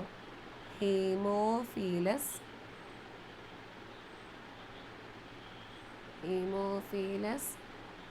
Influenza type B. നിങ്ങൾക്ക് കാണാമല്ലോ അല്ലേ, നിങ്ങൾക്ക് കിട്ടുന്നുണ്ടല്ലോ അല്ലേ. OPV ആണെങ്കിൽ പോളിയോ, RVV ആണെങ്കിൽ ഡയേറിയ, പെൻഡാവാലൻ്റ് ഡിഫ്തീരിയയ്ക്കും നമ്മുടെ വില്ലൻ ചുമയ്ക്കും, പിന്നെ ടെറ്റനസിനും ഹെപ്പറ്റൈറ്റിസിനും ഹീമോഫീലിയ ഇൻഫ്ലുവൻസ ടൈപ്പ് ബി, ഈ 5 രോഗങ്ങൾക്ക് പെൻഡാവാലൻ്റ് കുറച്ച് വലിയൊരാളാണ്. അതായത് 5 രോഗങ്ങൾക്കെതിരെയുള്ള വാക്സിനേഷനാണത് പെൻഡാവാലൻ്റ്. ഏതൊക്കെയാണ് 5 രോഗങ്ങൾ? ഡിഫ്തീരിയ, വില്ലൻ ചുമ, tetanus, hepatitis, haemophilia influenza type B. ഈ 5 രോഗങ്ങൾക്കെതിരെയുള്ളതാണ് നമ്മുടെ പെൻഡാവാലൻ്റ്. ഓക്കെ, ഇനി അടുത്ത ആളാണ് FIPV. നോക്കിക്കേ, അതിൻ്റെ ഫുൾ ഫോമാണ് പോളിയോ വാക്സിനേഷൻ ഫ്രാക്ഷണൽ ലോൺസ്. അപ്പോൾ അതിൻ്റെ അകത്ത് ഓൾറെഡി കിടപ്പുണ്ട്? പോളിയോ കിടപ്പുണ്ട്. അപ്പോൾ അതും പോളിയോയ്ക്കെതിരെയുള്ളതാണ് കേട്ടോ. ഒരാളും കൂടി ഉണ്ടായിരുന്നല്ലോ നമ്മൾ പഠിച്ചതിൽ പോളിയോയ്ക്കെതിരെ, നമ്മുടെ OPV. OPV അതുപോലെ തന്നെ FIPV1 പോളിയോ വാക്സിൻ ഫ്രാക്ഷണൽ ഡോസും എന്തിനെതിരെയുള്ളത് തന്നെയാണ്? നമ്മുടെ പോളിയോയ്ക്കെതിരെയുള്ളത് തന്നെയാണ് കേട്ടോ. ആ പേരിൻ്റെ അകത്ത് പോളിയോ എന്ന് കിടപ്പുണ്ട്, അപ്പോൾ അത് ഓർത്താൽ മതി. ഇനി നമ്മുടെ PCV1, അതായത് അതിൻ്റെ പേര് കിടക്കുന്നത് PCV, ന്യൂമോകോക്കൽ കൺജുഗേറ്റ് വാക്സിൻ. ഞാൻ ഈ PDF ഗ്രൂപ്പിലേക്ക് ഗ്രൂപ്പിൽ ഇട്ടിട്ടുണ്ട്, അപ്പോൾ നിങ്ങൾ നോക്കിയാൽ മതി. അതിൻ്റെ ഫുൾ ഫോം PCV എന്ന് പറഞ്ഞാൽ ന്യൂമോകോക്കൽ കൺജുഗേറ്റീവ് വാക്സിൻ. അതായത് ഇതിൻ്റെ അകത്ത് തന്നെ ഏകദേശം ഒരു പേര് കിടപ്പുണ്ട്, ന്യൂമോണിയ. ന്യൂമോണിയയ്ക്ക് എതിരെയുള്ളൊരു വാക്സിനാണ് PCV എന്ന് പറയുന്നത്. അതിവിടെ എഴുതി തരാവേ, ഇപ്പം എല്ലാം കൂടെ കൺഫ്യൂഷനായി പോയല്ലേ. ഞാൻ ജസ്റ്റ് താഴെയായിട്ട് എഴുതാം. ഈ കൊച്ചിൻ്റെ 6 ആഴ്ചയുള്ള കൊച്ചിനല്ലേ. അപ്പം PCV PCV വാക്സിൻ എന്തിനുള്ളതാ? ന്യൂമോണിയക്കെതിരെ കേട്ടോ. ന്യൂമോണിയക്കെതിരെയുള്ള വാക്സിനാണ് നമ്മുടെ PCV. അതുപോലെ തന്നെ മെനിഞ്ചൈറ്റിസ്, മെനിഞ്ചൈറ്റിസ്, പിന്നെ നമ്മുടെ രക്തത്തിലുള്ള അണുബാധ ഉണ്ടാകാതിരിക്കാനും ഈ PCV സഹായിക്കുന്നുണ്ട്. അതായത് രക്തത്തിലുള്ള, ഞാൻ കുറച്ച് എഴുതുന്നുള്ളൂ, രക്തത്തിൽ അണുബാധ ഉണ്ടാകാതിരിക്കാൻ. നിങ്ങളത് ഫുള്ളായിട്ട് എഴുതിക്കോണം കേട്ടോ, ഞാൻ ഷോർട്ടായിട്ട് എഴുതുന്നുള്ളതേ ഉള്ളൂ. രക്തത്തിലെ അണുബാധക്കെതിരെ എടുക്കുന്ന വാക്സിനാണ് നമ്മുടെ PCV എന്ന് പറയുന്നത്. അപ്പോൾ 6 ആഴ്ചയുള്ള കൊച്ചിൻ്റെ എല്ലാം കിട്ടിയില്ലേ? അതായത് PCV ഇപ്പോൾ നമ്മൾ അവസാനം പറഞ്ഞത് ന്യൂമോണിയ, മെനിഞ്ചൈറ്റിസ്, രക്തത്തിലെ അണുബാധക്കെതിരെയുള്ള വാക്സിനാണ് PCV. അതിൻ്റെ ഫുൾ ഫോം എന്ന് പറയുന്നത് ന്യൂമോകോക്കൽ കൺജുഗേറ്റ് വാക്സിൻ. ആ ടെക്സ്റ്റിനകത്ത് നോക്കി തന്നെ നിങ്ങൾ ഫുൾ നെയിം എഴുതിയാൽ മതി കേട്ടോ, കാരണം ഇത് രണ്ടും 2 പേജായിട്ടാണ് കിടക്കുന്നത്. ഓക്കെ, അപ്പോൾ 6 ആഴ്ചയുള്ള കൊച്ചിന് മൊത്തം എത്ര വാക്സിൻ ഉണ്ട്? 5 വാക്സിൻ ഉണ്ട്. OPV പോളിയോക്കെതിരെ, RVV ആണെങ്കിൽ ഡയറിയക്കെതിരെ, പെൻഡാവാലൻ്റ് ആണെങ്കിൽ 5 രോഗങ്ങൾക്കെതിരെ, അതായത് ഡിഫ്തീരിയ, വില്ലൻ ചുമ, ടെറ്റനസ്, മഞ്ഞപ്പിത്തം, ഹീമോഫീലസ് ഇൻഫ്ലുവൻസ ടൈപ്പ് B, ഇതിനെല്ലാം എതിരെയുള്ളതാണ് നമ്മുടെ പെൻഡാവാലൻ്റ്. FIPV ആണെങ്കിൽ അതും പോളിയോക്കെതിരെ. PCV ആണെങ്കിൽ നമ്മുടെ ന്യൂമോണിയ, മെനിഞ്ചൈറ്റിസ്, രക്തത്തിലെ അണുബാധ, ഇതെല്ലാം നമ്മുടെ ആർക്കാ? PCV വാക്സിനേഷൻ ഈ 3 രോഗങ്ങൾക്കെതിരെയാണ്. ഇനി അടുത്തൊരാളാണ് 10 ആഴ്ചയാകുമ്പോൾ നമ്മുടെ കൊച്ചിന് ആകെ 3 വാക്സിനേ ഉള്ളൂ. നമ്മൾ തുടക്കത്തിൽ കൊടുത്തു, അല്ല അടുത്ത കളർ എടുക്കാവേ. 3 വാക്സിന് നോക്കിക്കേ. OPV 2 ഏതാ? ഓറൽ പോളിയോ വാക്സിൻ, നമ്മൾ പഠിച്ചില്ലേ, പോളിയോക്കെതിരെ. ഇനി RVV 2 ആണെങ്കിലോ ആർക്കെതിരെയായിരുന്നു? നമ്മുടെ റോട്ടാ വൈറസ് വാക്സിൻ ആർക്കെതിരെയായിരുന്നു? ഡയറിക്കെതിരെ. പെൻഡാവാലൻ്റോ നമ്മൾ മുമ്പേ പഠിച്ച നമ്മുടെ 5 രോഗങ്ങൾ, ഇത് ഇവിടെ കിടപ്പുണ്ട്, അത് തന്നെ കേട്ടോ. പെൻഡാവാലൻ്റ് 1, പെൻഡാവാലൻ്റ് 2, അത് രണ്ടാമത്തെ ടൈപ്പ് എന്നുള്ള രീതിയിലുള്ളൂ. അത് ഈ 5 രോഗങ്ങൾക്കെതിരെ തന്നെയാണ്. അപ്പം 10 ആഴ്ചത്തെ ആൾക്കാരെ കിട്ടിയില്ലേ? ഇനി 14ാമത്തെ ആഴ്ചയിൽ വരുമ്പം വീണ്ടും നമ്മുടെ OPV 3, RVV 3, pentavalent 3, FIPV 3, PCV 2. കണ്ടോ? ഇപ്പോൾ ഈ ജനന സമയം മുതൽ പിന്നെ 14 ആഴ്ച വരെയുള്ളത് ഏകദേശം ഒരുപോലെയുള്ള വാക്സിനുകളാണ്. അതിൻ്റെ 1, 2, 3 ആയിട്ട് പല ഘട്ടങ്ങളായിട്ട് കൊടുക്കുന്നുള്ളൂ. അത് ഏതിനെതിരെയാണെന്ന് ചോദിച്ചാൽ ഈ രോഗങ്ങളെല്ലാം സെയിം ആണ്. അതായത് OPV ആണെങ്കിൽ അത് പോളിയോയാണ്, പെൻഡാവാലൻ്റ് ആണെങ്കിൽ 5 രോഗങ്ങൾക്കെതിരെയാണ്, PCV ആണെങ്കിൽ ന്യൂമോണിയ, മെനിഞ്ചൈറ്റിസ്, രക്തത്തിലെ അണുബാധ, പിന്നെ FIPV നമ്മുടെ പോളിയോയ്ക്ക് തന്നെ എതിരെയാണ്, RVV ആണെങ്കിൽ ഡയറിയ. ഈ ഇത്രയും, അതായത് ജനന സമയം തൊട്ട് 14 ആഴ്ച വരെയുള്ള നമ്മുടെ വാക്സിനേഷനുകളും അത് ഏത് രോഗങ്ങൾക്കെതിരെയുള്ളതാണെന്നും കിട്ടിയില്ലേ? ഞാനത് ഗ്രൂപ്പിലേക്ക് ഇട്ട് തന്നേക്കാട്ടോ, നിങ്ങൾ പേടിക്കണ്ട, ഞാനിത് സ്ലോ ആയിട്ടാണ് പറഞ്ഞു പോകുന്നത്. ഓക്കെ, അങ്ങനെയാണെങ്കിൽ ഇവിടെ കുറച്ച് ആൾക്കാരും കൂടെ ഉണ്ട്, അതായത് 9 മാസം മുതൽ 16 വയസ്സ് വരെ. ഇതോടെ നോക്കിയാൽ മതി, നമ്മുടെ പാഠം തീരും. ഓക്കെ, ഇത് നോക്കിയേ. MR1, അതായത് നമ്മുടെ 9ാമത്തെ മാസം നമ്മുടെ കൊച്ചുചെറുക്കന് കിട്ടുന്നതാണ് MR1. ഈ MR1 എന്ന് പറയുന്നത്, MRൻ്റെ ഫുൾ ഫോം നോക്കിയാൽ മീസിലസ് റൂബെല്ല വാക്സിൻ. ആ പേരിൻ്റെ അകത്ത് തന്നെയുണ്ട്. അപ്പോൾ ഏതൊക്കെ അസുഖങ്ങൾക്കെതിരെയുള്ളതാണ് നമ്മുടെ MR1? മീസിലസ്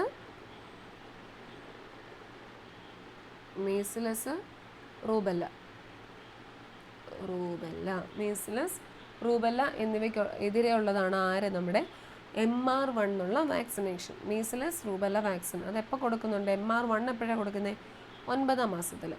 ഇനി രണ്ടാമത്തെ ആളാണ് നമ്മുടെ PCV ബൂസ്റ്റർ. PCV ആരായിരുന്നു? Pneumococcal കൺജുഗേറ്റ് vaccine. എന്തിനൊക്കെതിരെയായിരുന്നു? ന്യൂമോണിയ, പിന്നെ ആരായിരുന്നു? മെനിഞ്ചൈറ്റിസ്, പിന്നെ നമ്മുടെ രക്തത്തിൽ അണുബാധ ഉണ്ടാകാതിരിക്കാൻ. ഈ 3 എണ്ണത്തിനുള്ളതായിരുന്നു നമ്മുടെ PCV. നമ്മൾ മേളിൽ കണ്ടില്ലായിരുന്നു. അപ്പോൾ ഇവിടെ കൊടുക്കുന്ന PCV ബൂസ്റ്ററാണ്, അത് ന്യൂമോകോക്കൽ കൺജുഗേറ്റ് വാക്സിനാണ് ഇവിടെ കൊടുക്കുന്നത്. അതിൻ്റെ ബൂസ്റ്ററാണ് നമ്മളിവിടെ കൊടുക്കുന്നത് 9ാം മാസത്തിൽ. ഇനി അടുത്തതാണ് നമ്മുടെ വിറ്റാമിൻ A. അത് വൈറ്റമിൻ A കൊടുക്കും. പിന്നെയുള്ളതാണ് ഏത്? വൈറ്റമിൻ A എന്തിനാണ് നമ്മൾ കൊടുക്കുന്നത്? പൊതുവേ വൈറ്റമിൻ A നമ്മുടെ ആർക്ക് ശക്തി കിട്ടാനാ? കണ്ണിൻ്റെ ആരോഗ്യത്തിന് വേണ്ടിയാണ് നമ്മൾ വൈറ്റമിൻ A കൊടുക്കുന്നത്. കണ്ണിൻ്റെ ആരോഗ്യത്തിനാണ് കേട്ടോ വിറ്റാമിൻ A നമ്മൾ കൊടുക്കുന്നത് കണ്ണിൻ്റെ ആരോഗ്യത്തിന്. ഇനി FIPV 3 നമ്മൾ പറഞ്ഞാലും FIPV എന്താ? ആർക്കുള്ളതായിരുന്നു? പോളിയോയ്ക്കെതിരെയുള്ളതായിരുന്നു നമ്മുടെ FIPV 3. ഇത്രയാണ് 9ാം മാസം കൊടുക്കുന്നത്. 9-ാം മാസം കൊടുക്കുന്ന വാക്സിനുകളാണ് MR1, അതായത് മീസിലസ് റൂബെല്ല വാക്സിൻ, പിന്നെ PCV ബൂസ്റ്റർ, അതായത് നമ്മുടെ ന്യൂമോണിയയ്ക്കും പിന്നെ രക്തത്തിൽ അണുബാധ ഉണ്ടാകാതിരിക്കാനും മെനിഞ്ചൈറ്റിസിനും ഒക്കെ PCV ബൂസ്റ്റർ, പിന്നെ വിറ്റാമിൻ A നമ്മുടെ കണ്ണിൻ്റെ ആരോഗ്യത്തിന്, പിന്നെ FIPV3 അതായത് പോളിയോയ്ക്കെതിരെ. ഈ 4 വാക്സിനുകളാണ് നമ്മുടെ 9-ാം മാസം കൊടുക്കുന്നത്. ഇനി നമ്മൾ 16 to 24 മാസം, 16 മുതൽ 24 മാസം വരെ ആകുന്ന സമയത്ത് നമ്മൾ കൊടുക്കുന്നതാണ് MR2. MR എന്തായിരുന്നു? മീസിലസ് റൂബെല്ല. OPV booster. OPV എന്നാണ് നമ്മൾ ആദ്യം കണ്ടായിരുന്നല്ലോ, OPV അതായത് ഓറൽ പോളിയോ വാക്സിൻ, പോളിയോയ്ക്കെതിരെ. ഇനി അടുത്തതാണ് നമ്മുടെ DPT. നമ്മളിപ്പോൾ ഇതുവരെ കാണാത്തൊരു സാധനം, ഡിഫ്തീരിയ പെർട്ടൂസിസ് ടെറ്റനസ് വാക്സിൻ. നല്ല പേരല്ലേ, pertussis. Diphtheria, pertussis, tetanus vaccine. ഈ 3 എണ്ണത്തിനും എതിരെയുള്ളതാണ് നമ്മുടെ DPT ബൂസ്റ്റർ. അതിൽ ഈ പെർട്ടൂസിസ് എന്ന് പറയുന്ന പേരുണ്ടല്ലോ, ഇച്ചിരി ഫാഷനായിട്ട്, അതായത് അവന് ഇച്ചിരി വലുതായിട്ട് കൊടുത്തിട്ടുള്ളതേ ഉള്ളൂ. ശരിക്കും നമ്മുടെ പെർട്ടൂസിസ് എന്ന് പറയുന്ന ആളാരെന്നറിയോ? വില്ലൻ ചുമയാട്ടോ. നമ്മുടെ വില്ലൻ ചുമയ്ക്ക് ഇച്ചിരി ഒഫീഷ്യലായിട്ട് നല്ല സ്റ്റൈലും പേര് കൊടുത്തേക്കുന്നതാണ് എന്ത്? പെർട്ടൂസിസ്. അപ്പം DPT അതായത് ഡിഫ്തീരിയ പെർട്ടൂസിസ് ടെറ്റനസ് വാക്സിൻ എന്ന് പറയുന്നത് ഡിഫ്തീരിയയ്ക്കും പെർട്ടൂസിസിനും, അതായത് വില്ലൻ ചുമയ്ക്കും ടെറ്റനസിനും എതിരെയുള്ള വാക്സിനാണ് നമ്മുടെ DPT ബൂസ്റ്റർ. പിന്നെ വൈറ്റമിൻ A2, അത് 16 മുതൽ 24 മാസം വരെയുള്ള സമയത്ത് കൊടുക്കുന്നതാണ് ഈ 4 വാക്സിനുകൾ. MR2, OPV booster, DPT booster, vitamin A2. ഇനി അടുത്തതാണ് നമ്മുടെ 5 മുതൽ 6 വയസ്സ് വരെയുള്ള സമയത്ത് ആകെ 2 ഉള്ളൂ. ഇനിയുള്ള ഈ 3 സെക്ഷനും നമുക്ക് പെട്ടെന്ന് പഠിക്കാം, കാരണം 2 എണ്ണം ഓരോന്നും വീതമേ ഉള്ളൂ. 5 മുതൽ 6 വയസ്സിൻ്റെ ഇടയ്ക്ക് കൊടുക്കുന്ന 2 എണ്ണേ ഉള്ളൂ. ഒന്ന് DPT, അല്ല ഒറ്റ ഒരെണ്ണേ ഉള്ളൂ, DPT ബൂസ്റ്റർ 2. സോറി കേട്ടോ, ഞാൻ പറഞ്ഞതിന് മിസ്റ്റേക്കാം. 5 മുതൽ 6 വയസ്സ് വരെ ഒറ്റ ഒരെണ്ണേ ഉള്ളൂ, അത് DPT ബൂസ്റ്റർ 2 ആണ്. DPT എന്താ? ഡിഫ്തീരിയ, വില്ലൻ ചുമ, പിന്നെ നമ്മുടെ ടെറ്റനസിന് എതിരെയുള്ളത്. ഇനി അടുത്തത് 10 വയസ്സിൽ നമ്മൾ കൊടുക്കുന്ന കുത്തിവയ്പ്പ് ഒറ്റ ഒരെണ്ണേ ഉള്ളൂ. നമ്മൾ ഇനി ലാസ്റ്റായിട്ട് പറയുന്ന വാക്സിനാണ് നമ്മുടെ 10 വയസ്സിൽ TD1.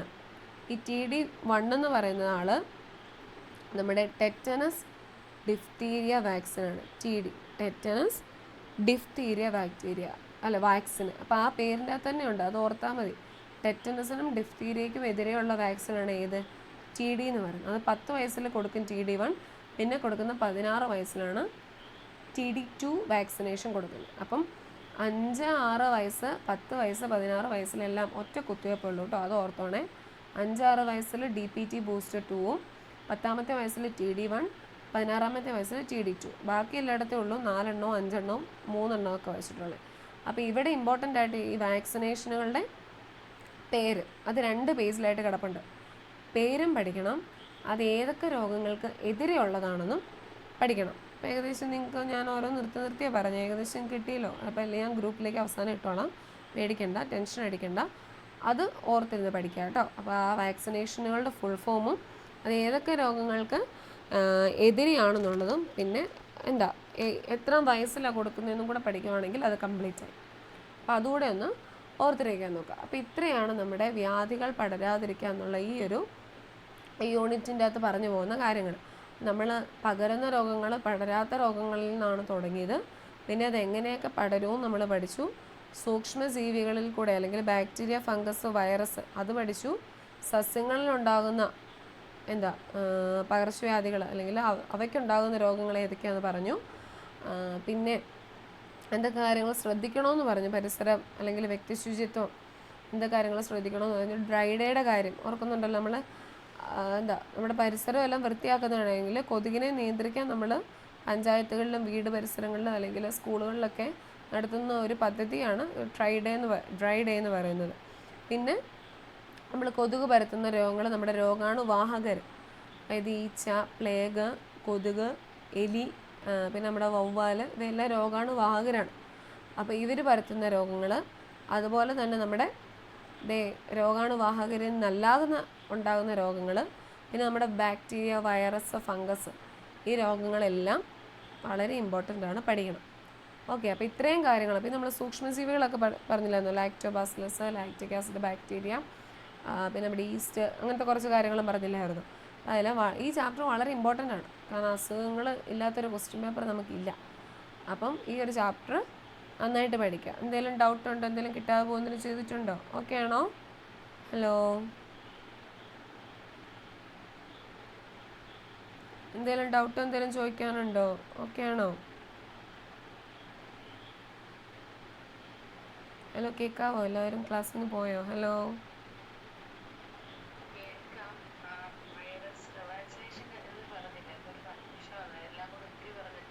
ഒരു കൺഫ്യൂഷൻ വന്നല്ലേ, എനിക്കും തോന്നിയായിരുന്നു. അതുകൊണ്ട് കുഴപ്പമില്ല, ഞാനത് സെപ്പറേറ്റ് ആക്കി ഞാൻ ഗ്രൂപ്പിലേക്ക് ഇട്ട് തരാം കേട്ടോ. ഓക്കെ. പിന്നെ നിങ്ങൾ ടെക്സ്റ്റ് ഞാൻ PDF ഗ്രൂപ്പിൽ ഇട്ടിട്ടുണ്ട്. അത് 2 പേജിലായിട്ടാണ് കിടക്കുന്നത്. അപ്പോൾ അതുകൂടെ ഒന്ന് നിങ്ങൾ നോക്കണേ. വാക്സിനേഷൻ്റെ ഫുൾ ഫോമുകൾ കിടപ്പുണ്ട്. അപ്പോൾ ഞാൻ എഴുതിയിടുമ്പോൾ ഫുൾ ഫോം എഴുതിയിടുന്നില്ല, ജസ്റ്റ് BCG എന്തിനെതിരെയാണ്, OPV എന്തിനെതിരെയാണ്, അങ്ങനെ എഴുതിയിടുന്നുള്ളൂ. അപ്പോൾ നിങ്ങൾ ടെക്സ്റ്റിൽ അതിൻ്റെ ഫുൾ ഫോമും കൂടെ ഒന്ന് നോക്കിയാൽ മതി കേട്ടോ. ഓക്കെ, അപ്പോൾ അതങ്ങനെ പഠിച്ചാൽ മതി. ഇതുപോലെ ഇങ്ങനെ എല്ലാം കൂടെ പിടിച്ച് അങ്ങനെ പഠിക്കേണ്ട. അത് ഞാൻ ജസ്റ്റ് ഈ പേജിൽ അങ്ങനെ കിടന്നുകൊണ്ട് അത് അങ്ങനെ പറഞ്ഞു എന്നുള്ളതേ ഉള്ളൂ. അത് കുഴപ്പമില്ല, ഞാനത് അയച്ചു തരാവേ. ഓക്കെ, അങ്ങനെയാണെങ്കിൽ നമുക്ക് ക്ലാസ് നിർത്തിയാലോ? എല്ലാവരും പഠിച്ചിട്ട് കിടക്കണം കേട്ടോ. ഓക്കെ.